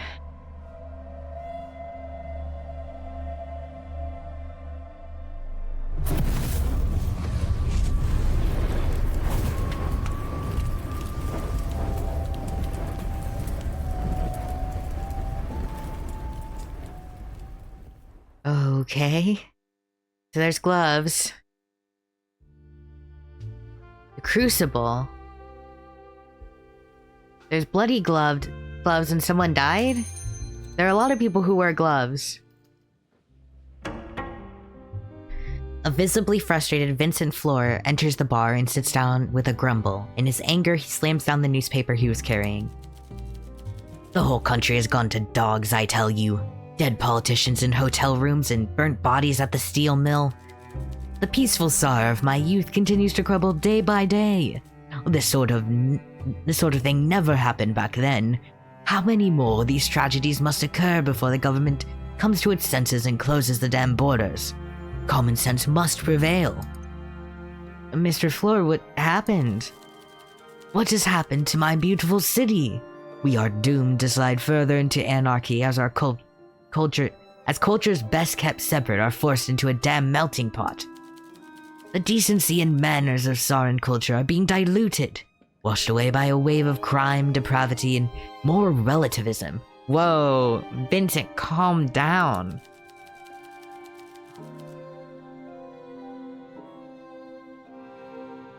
Okay, Vincent seems too dejected to engage in conversation. You decide to look at the paper instead. The headline jumps out at you. I will read that in a second. Petru Lombardo. Who else was unidentified? Burnt remains of an unidentified male. 30 of burns. Identification was no longer possible? 30-year-old Scotian immigrant. Oh no. Okay, what's this? Gangster Roderick Roddy Gelvin escapes police custody. Late Monday night, 42-year-old Roderick Gelvin managed to escape police custody with the help of several associates. Gelvin is a former lieutenant of mob boss King and current ringleader of the notorious Brugga Boys gang operating in Bukovi's east side. Gelvin has been arrested for battery and assault and is both armed and dangerous. Are we gonna meet, Police have already interviewed. Is this gonna be Bjorn, or is Bjorn's brother gonna come into play? We're also talking about the Brugga Boys. I feel like that's come up before. I guess we're getting PETA back. We have new arrest made in Piazza de Vite burglary case. Seems peace can now return to the Piazza de Vite now that the true culprit behind the string of recent burglaries have been apprehended. Trevelyan. Oh, lead detective on the case went on record in a recent interview to say the case marks the biggest success the BPD has had this year. Okay, Hugo, your former partner is doing stuff, I guess. Double murder. Today, police released a statement regarding the discovery of 2 bodies in the capital city of Bukovi. The body of Petru Lombardo, Bukovi's treasurer, was found in his room at Hotel Jubilee, still referred to by locals as Grundown Heights, after police received a tip from a member of staff. The autopsy confirmed that Mr. Lombardo passed away around 11 p.m. on Friday night due to severe blood loss resulting from blunt force trauma. Early Monday morning, roughly 7 hours after the discovery of the body at the hotel, police received another call about a body found at the Bukovi steel mill. An employee clocking in for an early shift discovered the burnt remains of an unidentified male in one of the furnaces and alerted police. Due to the severities of the burns, identification was no longer possible. Early investigations have turned up one suspect who is believed to be involved in both deaths.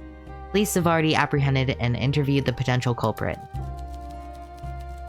The 37-year-old Scottish immigrant, so this would probably actually be, I think it's more likely that this is,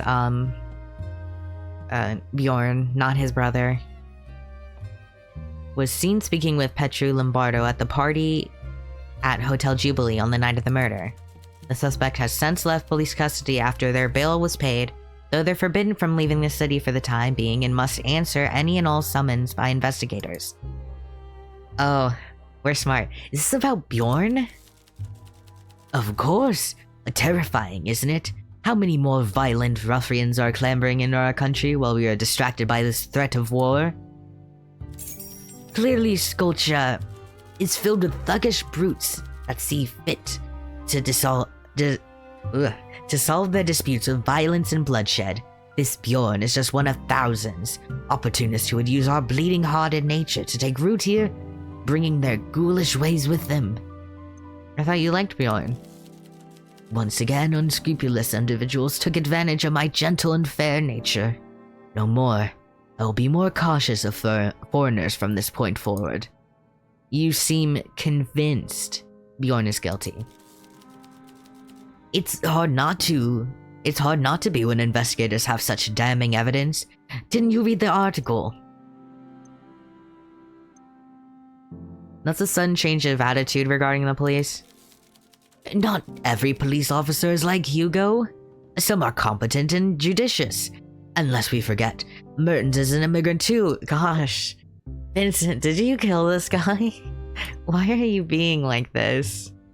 Do you really think Bjorn is capable of murder? All the evidence points towards the fact. Look at the size of the man, his capacity for violence. And he hid it well under that gentle giant act. Bjorn fooled us all. The old mantra of innocent until proven guilty looks nice on paper, but in obvious cases like these, it's best to make an example of the culprit and just get it over with. Someone has to send a message that the good people of Sar have had enough.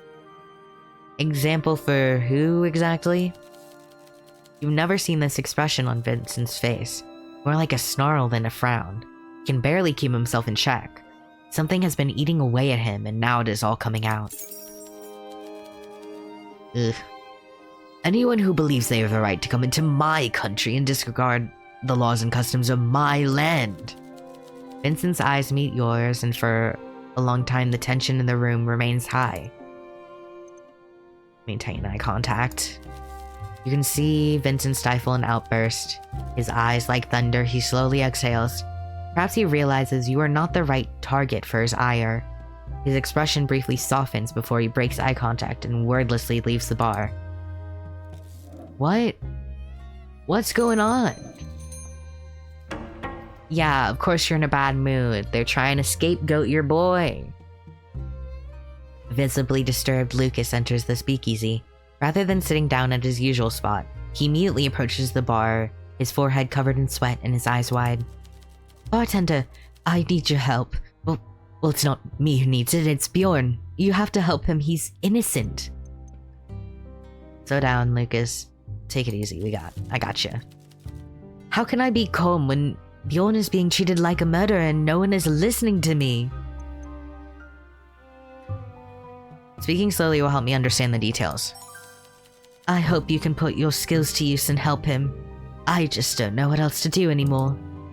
Would a drink help? No, not at the moment. Not when Bjorn's freedom is on the line. I've noticed you and Detective Mertens working together, you know. I know he trusts you. You've been working cases with him since I first came here. And I've seen you help Eleanor. Ernest investigate too. Sure enough, during both cases, Hugo figured out what was really happening. But I know better than to believe he did it all by himself. All I ask is that you get Hugo to hear us out. Everything about this investigation is moving so fast. If you could just slow things down a bit, it'd buy us more time to find the truth. We don't have any proof yet, but we just know there's something fishy going on. The media, the constabulary, they're all so quick to pin this on Bjorn. They jumped on him right away. The evidence was thrown together, the arguments weak and hasty.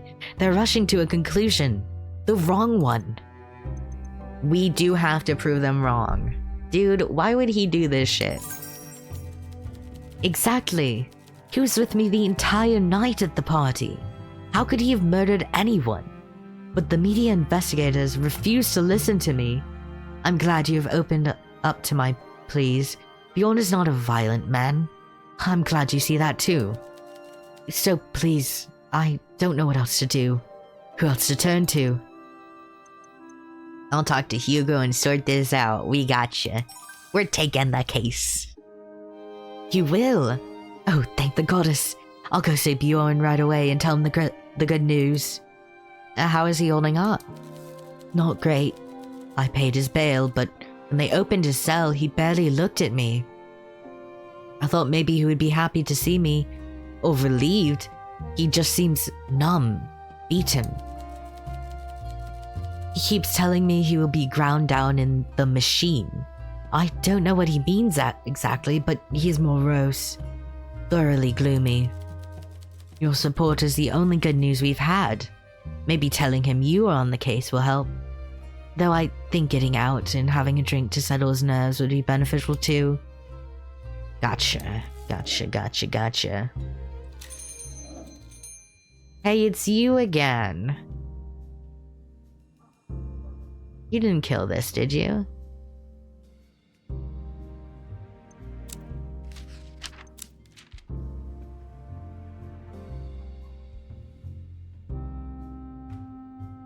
Sandra Fisher descends the staircase once more. You haven't seen her for a while. She looks around the bar, then approaches you with a serene smile. Welcome back. This place is buzzing. Every time I come here, I think maybe it'll be quiet. Or gone. And you'll have moved on. I'm always glad to be wrong. This place smells nice too. Sandalwood. Oh, cinnamon. Most speakeasies just smelled like spilled beer. This place smells like... Well, it smells like someone cares what it smells like, if that makes sense. How have you been? Things are looking up. Look, we're being positive. I'm glad to hear it. I always found I made better drinks when I was in a good mood. People often underestimate how their mood can affect their whole day. I trust you've noticed this when talking to your customers. I have. They can have their mood soured in the morning, then carry it with them the whole day. But in the evening, slipping them their favorite drink can turn their whole perspective around. Did you know the opposite can also be true? The opposite? People think denying their feelings and putting on a happy face will make their problems disappear. As a good bartender, you sometimes need to break through that facade to get them to open up. You have to make people want to rant a little, to get it off their chest. Okay, you give them a bad drink, or you show them bad evidence. So I understand why you're like our tutorializing agent telling us what is probably going to be relevant to the case mechanically. But are you our case zero? Are you case zero bartender? Or are you just a cool lady? Consider me interested. How do I go about that then? Back when I was tending a bar, I might have occasionally filled my shaker with a few wrong ingredients to ruin the flavor on purpose. The bad drink shook them out of their reverie, often opening the door for deeper insights.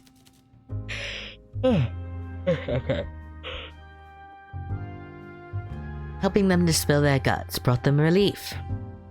Being a good bartender is about more than pouring drinks, you know. It's about listening too. The information was sometimes useful, sometimes just interesting, but sharing always made them feel better. What did you do with the information? I improved the drink they received the next time to ensure it was unforgettable. Flavors perfectly tailored to their tastes that would not be possible without them opening up to me about their life. That's interesting. Hey, we all have to experience bad days sometime, or the good days will lose all meaning. Part of being alive is to be able to experience all feelings, good and bad. You've given this a lot of thought. I have a lot of time to think, though I must say it's been a lot of fun being able to share these musings with a fellow bartender. On the topic of thoughts, have you heard about the recent news about the double murder? It's been on my mind. It's hard to avoid. Strange case, don't you think? 2 murders in 2 completely different places, yet the investigators have pinned them both on a single man. And you know Bjorn, right? As do I, a little bit. So it must be difficult for you too. Is he really a criminal or just a man wrongfully accused? Do you think the constabulary is onto something, or do you believe he's innocent? Bjorn would never kill someone. It's noble for you to have faith in one of your patrons, but don't let your affection for him blind you, of course. Have you ever considered the idea you might be serving drinks to a criminal? Loan shark. Yeah. Are we all criminals? I mean, one of my first customers was a loan shark stat collector. Will this get you to do something? I've heard about these loan sharks and their henchmen. Terrible how the bank's greed pushes vulnerable people into the laps of those ready to exploit them. Okay, so would you say that? I don't think you'd say that. If you were. Are you a cop?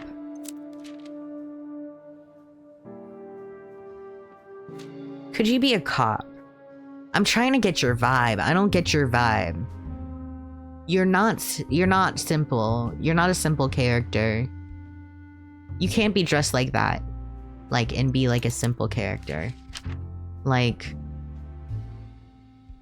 Sorry. There's no way. There's no way you're just tutorializing me. They could have done anything for that. But they chose you. Never forget your job as a bartender. Serving customers drinks and providing an ear to their troubles should be your primary concern. Stick to tending the bar. I'll try.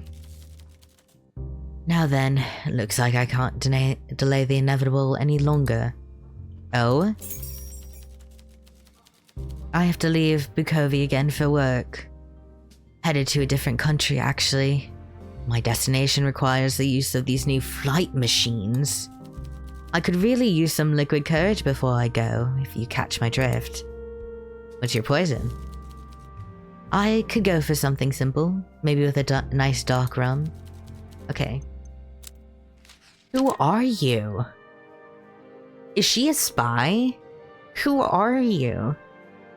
Fear of flying, hoping to see it before it's ruined by war, reluctant to put her trust in other people. Who are you? Have I been missing something? I wish I could see all the past newspapers. There's something with you. Girl, you're mysterious and full of mysteries. Let me get you your drink. There's something with you. Dark rum. I guess we'll get you a perfect storm. That's your favorite.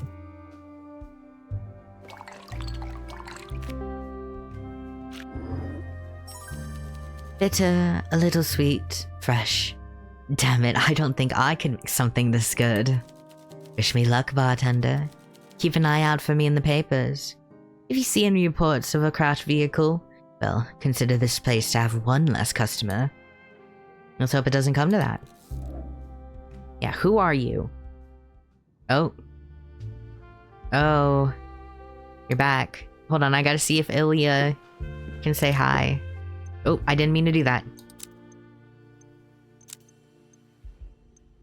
Petru Lombardo is probably important.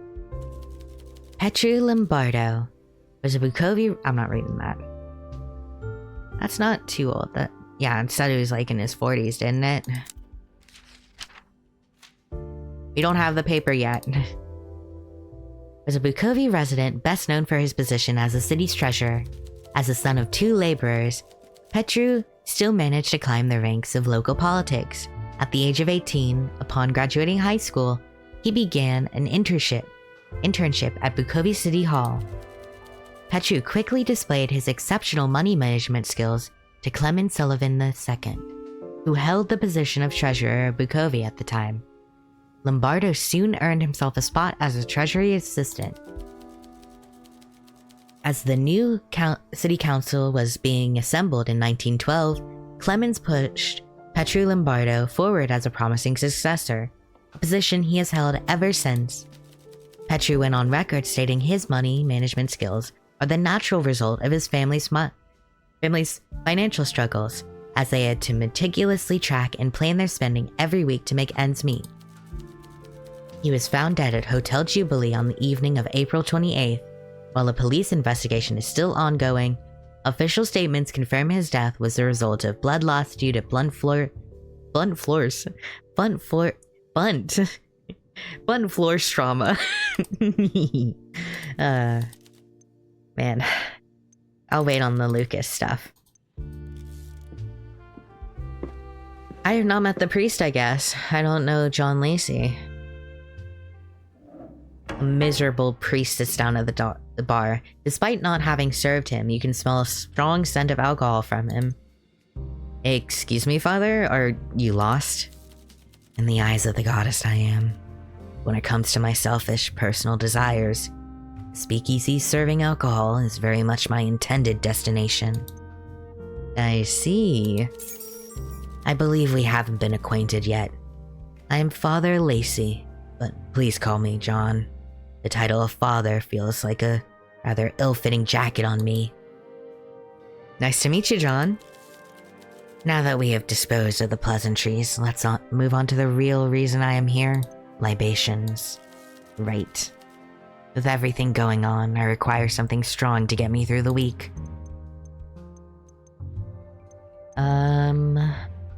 What do you like? Flavor. Who drinks alcohol for the flavor? Is he just strong then? Seem a little down. How's your day been? Disastrous. It all started as breakfast. What happened? I was hungry and the pantry was bare, so I ventured out to buy my favorite breakfast treat, blueberries from Miss Timpson's market stall. Good plan?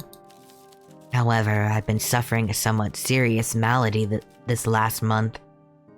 I have a spectacularly painful toothache. I asked my barber to excise it, but he recently injured his hand while fishing. As a result, he is not working right now. Anyway, I treated my tooth the same way as always. A healthy dose of lidocaine from my local apothecary. Numbs the pain right away, but I fear I misjudged the dosage. Numbed most of my face. I hadn't spoken to anyone that morning until I was standing in front of Miss Timpson with my basket full of blueberries.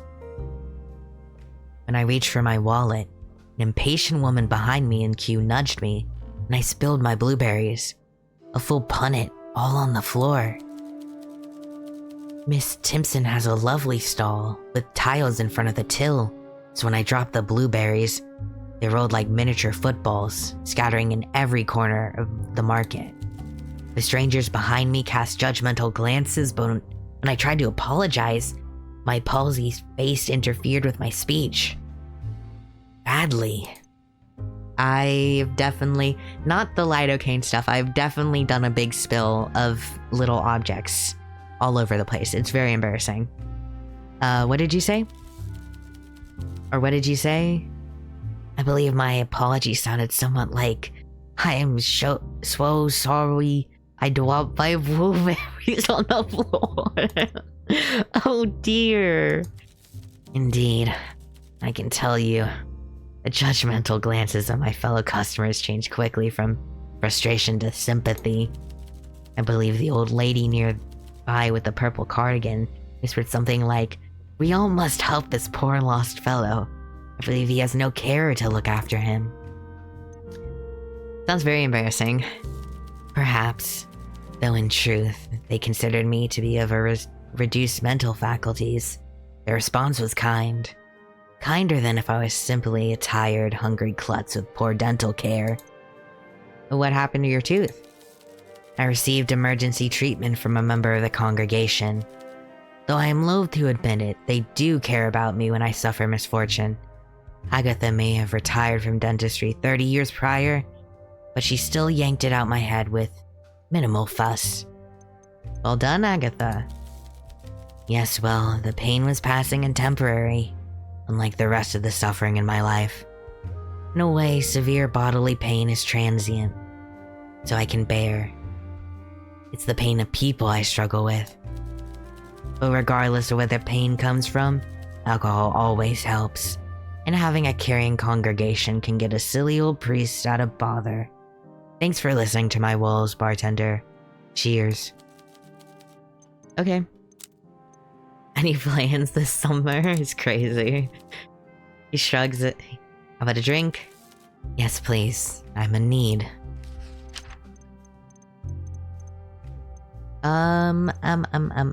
Let's get you something. I'm feeling very 5 about it. No, I'll give you a 4.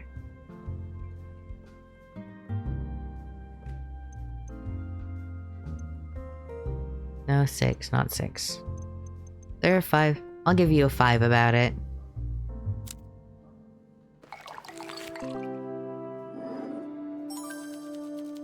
All these unorthodox flavors are wasted on me, I'm afraid.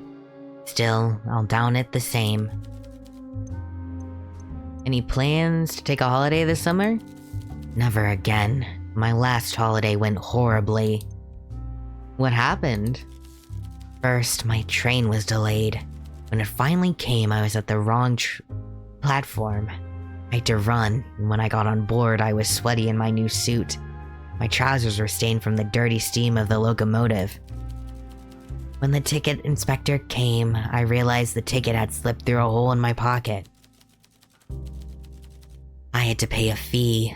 Then, just after I gave that blasted man all my spending money, I found the ticket in my other pocket. So no more holidays for me.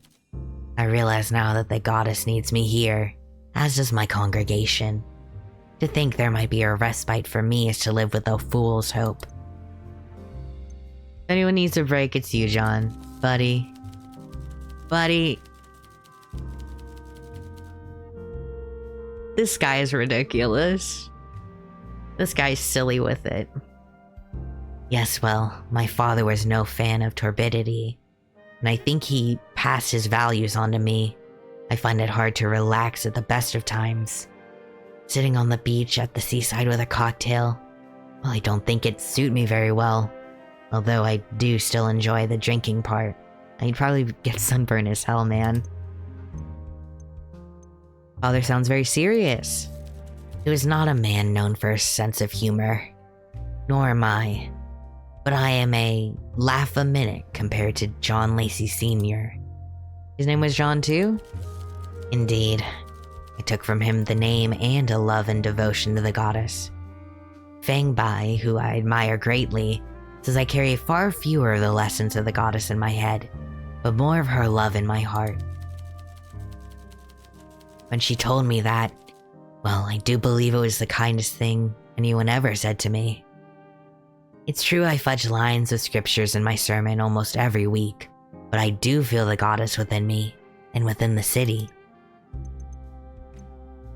Not religious, but I'm glad you find comfort in your faith. Yes, well, my congregation is a weight I carry, but I do not begrudge them. It's my choice to bear them upon my shoulders. Are all priests this kind of weird? World weary? I suspect not. I've met a good deal of cheerful, light-hearted clerics. A few seem as committed to their flock as I am. It must be a joy to carry the faith of your flock on stronger shoulders than mine. Do you have many friends here? In Bukovi, or in my congregation? The answer to both is no. Hey, I'm always here, you need to talk, man. Well, I had not expected to find companionship from the person who makes my drinks. But perhaps that is not such a surprising development. I appreciate the offer, but there is sense in your words. Perhaps I shall also reach out to some church elders to lighten my load. A little. Shall visit Feng Bai for tea. Perhaps invite Olivia if she's not too busy. They both tolerate me, and drinking something other than alcohol might do me some good. Thank you, bartender. You're welcome. I don't think we're gonna get that information. He doesn't. Why would he tell us that? He doesn't know us. Can you tell me some of what people confess? What? No, that would be a complete betrayal of trust. It would go against the teachings of the goddess. It would undermine my faith and endanger my very soul. Such a thing is unthinkable. It was wrong of me to ask. By the goddess, if I were ever to start sharing confessions, I would never stop. Why? Because the complaints of my flock are endless. You cannot comprehend the depths of these people's capacity for self-sabotage, complicity, jealousy, carnal perversion, and unrestrained vice, and they complain constantly. Do I not have reason to complain too? Of course I do. And yet you don't hear me whining about my misfortune, burdening any willing listener to my woes. Okay, well, I mean... I try my best to stay cheerful and light of heart, but these people... What's so bad about them? It's more than my job, it's my life's purpose, and I endure it. You would not believe the things my flock shares with me. Try me. Well, let's keep this purely hypothetical to maintain anonymity. Imagine a man struggling with feelings of depression and purposelessness. Did I do that right? Purposelessness. Wow. Why does that sound weird? That is the word as it is said. And he is a farmer. He gets to spend all his time alone in nature. He has as many carrots as he can eat. How could anyone in that situation be unhappy? Anyone can have those feelings. Well, Mr. Gregory is not only has the benefit of peace and quiet on his farm, and the pleasure of unlimited root vegetables, but he also has a brand new barn, a glorious red building with livestock, He churns fresh butter every morning. Maybe you should be a farmer then? If only. But no, my flock is not made up of cows and sheep, but people and their problems. And like it or not, they are my responsibility. Are you sure you're in the right job? I have said this many times. It is not a job, it is a calling. It is not supposed to be easy. If I enjoyed listening to people's problems, I would have an ulterior motive. As it stands, it's clear the only reason I tolerate this misery is my devotion to the goddess and her children. I don't think the goddess wants you to suffer. There's no surer path to misery than to fight against your own nature. I know that the goddess put me where I am for a higher purpose. I reserve the right to resent my role, but I'll still do it. These people need me, and whether I like it or not, and I do not, it is my duty to serve them. Okay. I mean, that's noble, I guess. It is what it is. Now, do you want to know about more confessions, or if you had enough? Tell me more. Okay, let me take a sip, actually. If he's actually gonna give so much info.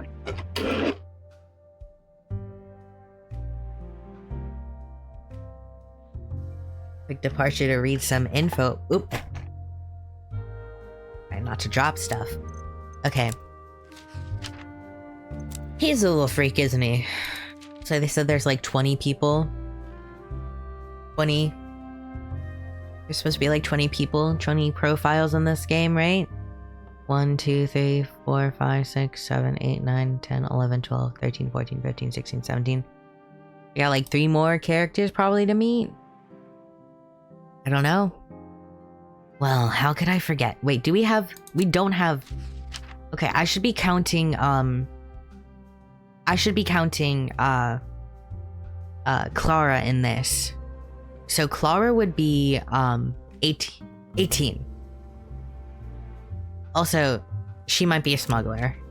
I'm keeping that in mind. She might be a spy, she might be a smuggler. I don't know what she is. She's someone, though. Well, how could I forget the lady who asked me for advice on the afterlife? What did she ask? She asked me if Paradiso is real. She wanted to know if her grandmother had descended to the holy stream of life and rejoined the goddess, or if she'd been pulled into the endless starry void of Oblivio to suffer under the Dark Lady Obscenum. I admit I don't know that much about theology. I know a little more than you, and even I don't know what I was supposed to say. Reassure her? It is not my place to offer reassurance. I am a guardian of faith, and I knew her grandmother. Frightful woman. She once kicked away on Anne. Okay. She once kicked away an old man's cane when he tried to buy the last tomato at the market. I hardly think she is with the goddess now. The eternal embrace of the mother is hardly a place for a fruit thief. Are you being serious? Of course not. I am sure her grandmother is in a better place, wherever that may be. And of course, that is what I told her. I know this is my job. I know what I signed up for. But it's all just exhausting. I need support, encouragement, or to be put out of my misery. Please give me a reason to keep going. Prove topics. Sweetheart, the harder it is, the more you're helping. Maybe take a break from confessions till you feel refreshed. I wish I could, but it is essential to my faith. Misery seems to be in the job description. I could fix him. I could fix him.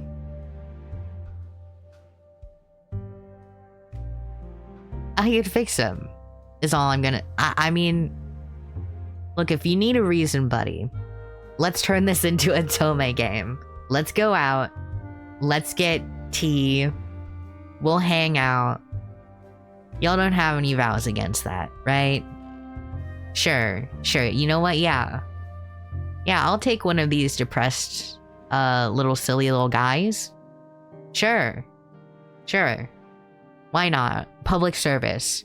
That's my public service for, like, this game, I guess. I thank you for your efforts to buoyant.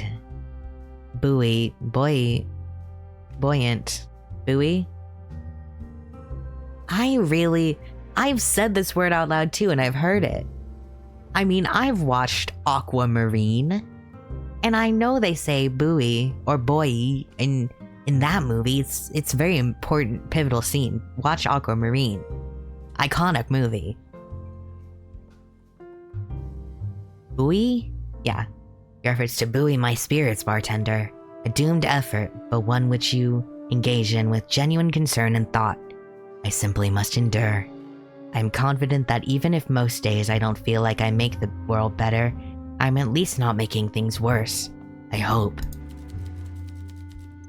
Okay. I don't have any clues. I would like to present you with like a little kiss, but I can't, so sorry. I think we're gonna stop here though. I'll talk with Fangbai in the next. I'll probably episode after that. I'm gonna make some predictions for the next day. Let me write this down, because I'm gonna take a break and then do some more recording. But my predictions for next time, we're gonna have to get Clara in. I don't know if Lucas will get Bjorn in right away. I think Clara will come in. I think for sure we're gonna get a Hugo cameo. Hugo's gonna pop in. And I think given like the just like the appearance, I think Peter's gonna be like probably showing up the next day. If we play, I don't know if we can check it right now. Once we get the case, we can replay the cinematic. But the cinematic had like prominently displayed gloves. That was like an important thing as part of like the like talking about the like actual murder. And he wears gloves. I know because I've stared at him so much, a lot, and enjoyed every second of it, frankly. And he didn't do it. If he did it, he didn't do it, is all I'm gonna say. I don't know how I reconcile that, because if he did it, I don't know what I'm gonna do with that necessarily. I think it is more likely we had that little, since we have room for like 2 more characters, there might be more than 20. I thought there was 20, but they may have said more than 20. So instead of just like 20 unique characters. I don't remember the tagline stuff, but I think maybe we'll finally get Carla. Is Carla coming in? I think Carla could be a possibility. I think maybe it's revenge against Carla. In some way, that feels somewhat likely to me. I don't believe that. I don't believe that. I don't believe he would do it because, look at him. He's innocent. See, so if he's a suspect, he's innocent. And even if he did it, he didn't do it. And that's how I feel. I think Carla's a good... I'm putting down Carla. We meet Carla. It's a question mark.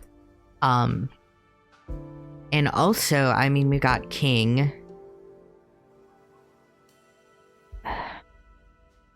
They mentioned, I wish I had the newspaper, but they mentioned, that guy got out. Who I think is the victim, the unidentified victim. Guy got out. Didn't he work with him? He worked with that guy too. I'm like fairly certain. I don't know. I think Peter's gonna be involved, and I don't believe he did it because I respect my K0 wife. Oh my god, the girls are gonna be fighting. The girls are gonna be fighting next episode, I'm sure. Yeah. So far, thinking maybe Carla comes in. I know Clara's gonna be an important witness from the cinematic. Or for the cutscene. They want Bjorn as a suspect, so he's obviously gonna be on there, so these two are probably gonna be on there. I would say Sandra would be on there for gloves, but she's out of town, but maybe she'll come back. Maybe she will come back for this specific thing. Maybe she's also an enforcer in some way. But I think it's most likely these two, and then we'll just introduce more people. John, I don't know why you're here. Unless you have, I'm pretty sure someone confessed a secret to him that will be relevant. And I think it's probably gonna be like, I don't know. Probably not the body in the, that was in the steel mill. I think it might be about the, like, Petru Lombardo. Oh, I can look at that. I will look at that next episode. Yeah. Yeah, I just think it is most possible. Bjorn and Peter are definitely on our list, and neither of them did it, but especially he didn't do it. So I really don't feel that. I don't feel that. I'm sorry. I'm sorry. Don't make me fall in love with him if, you're gonna make him a murderer. And as such, I don't believe it. Even if he did it. Especially if he did it.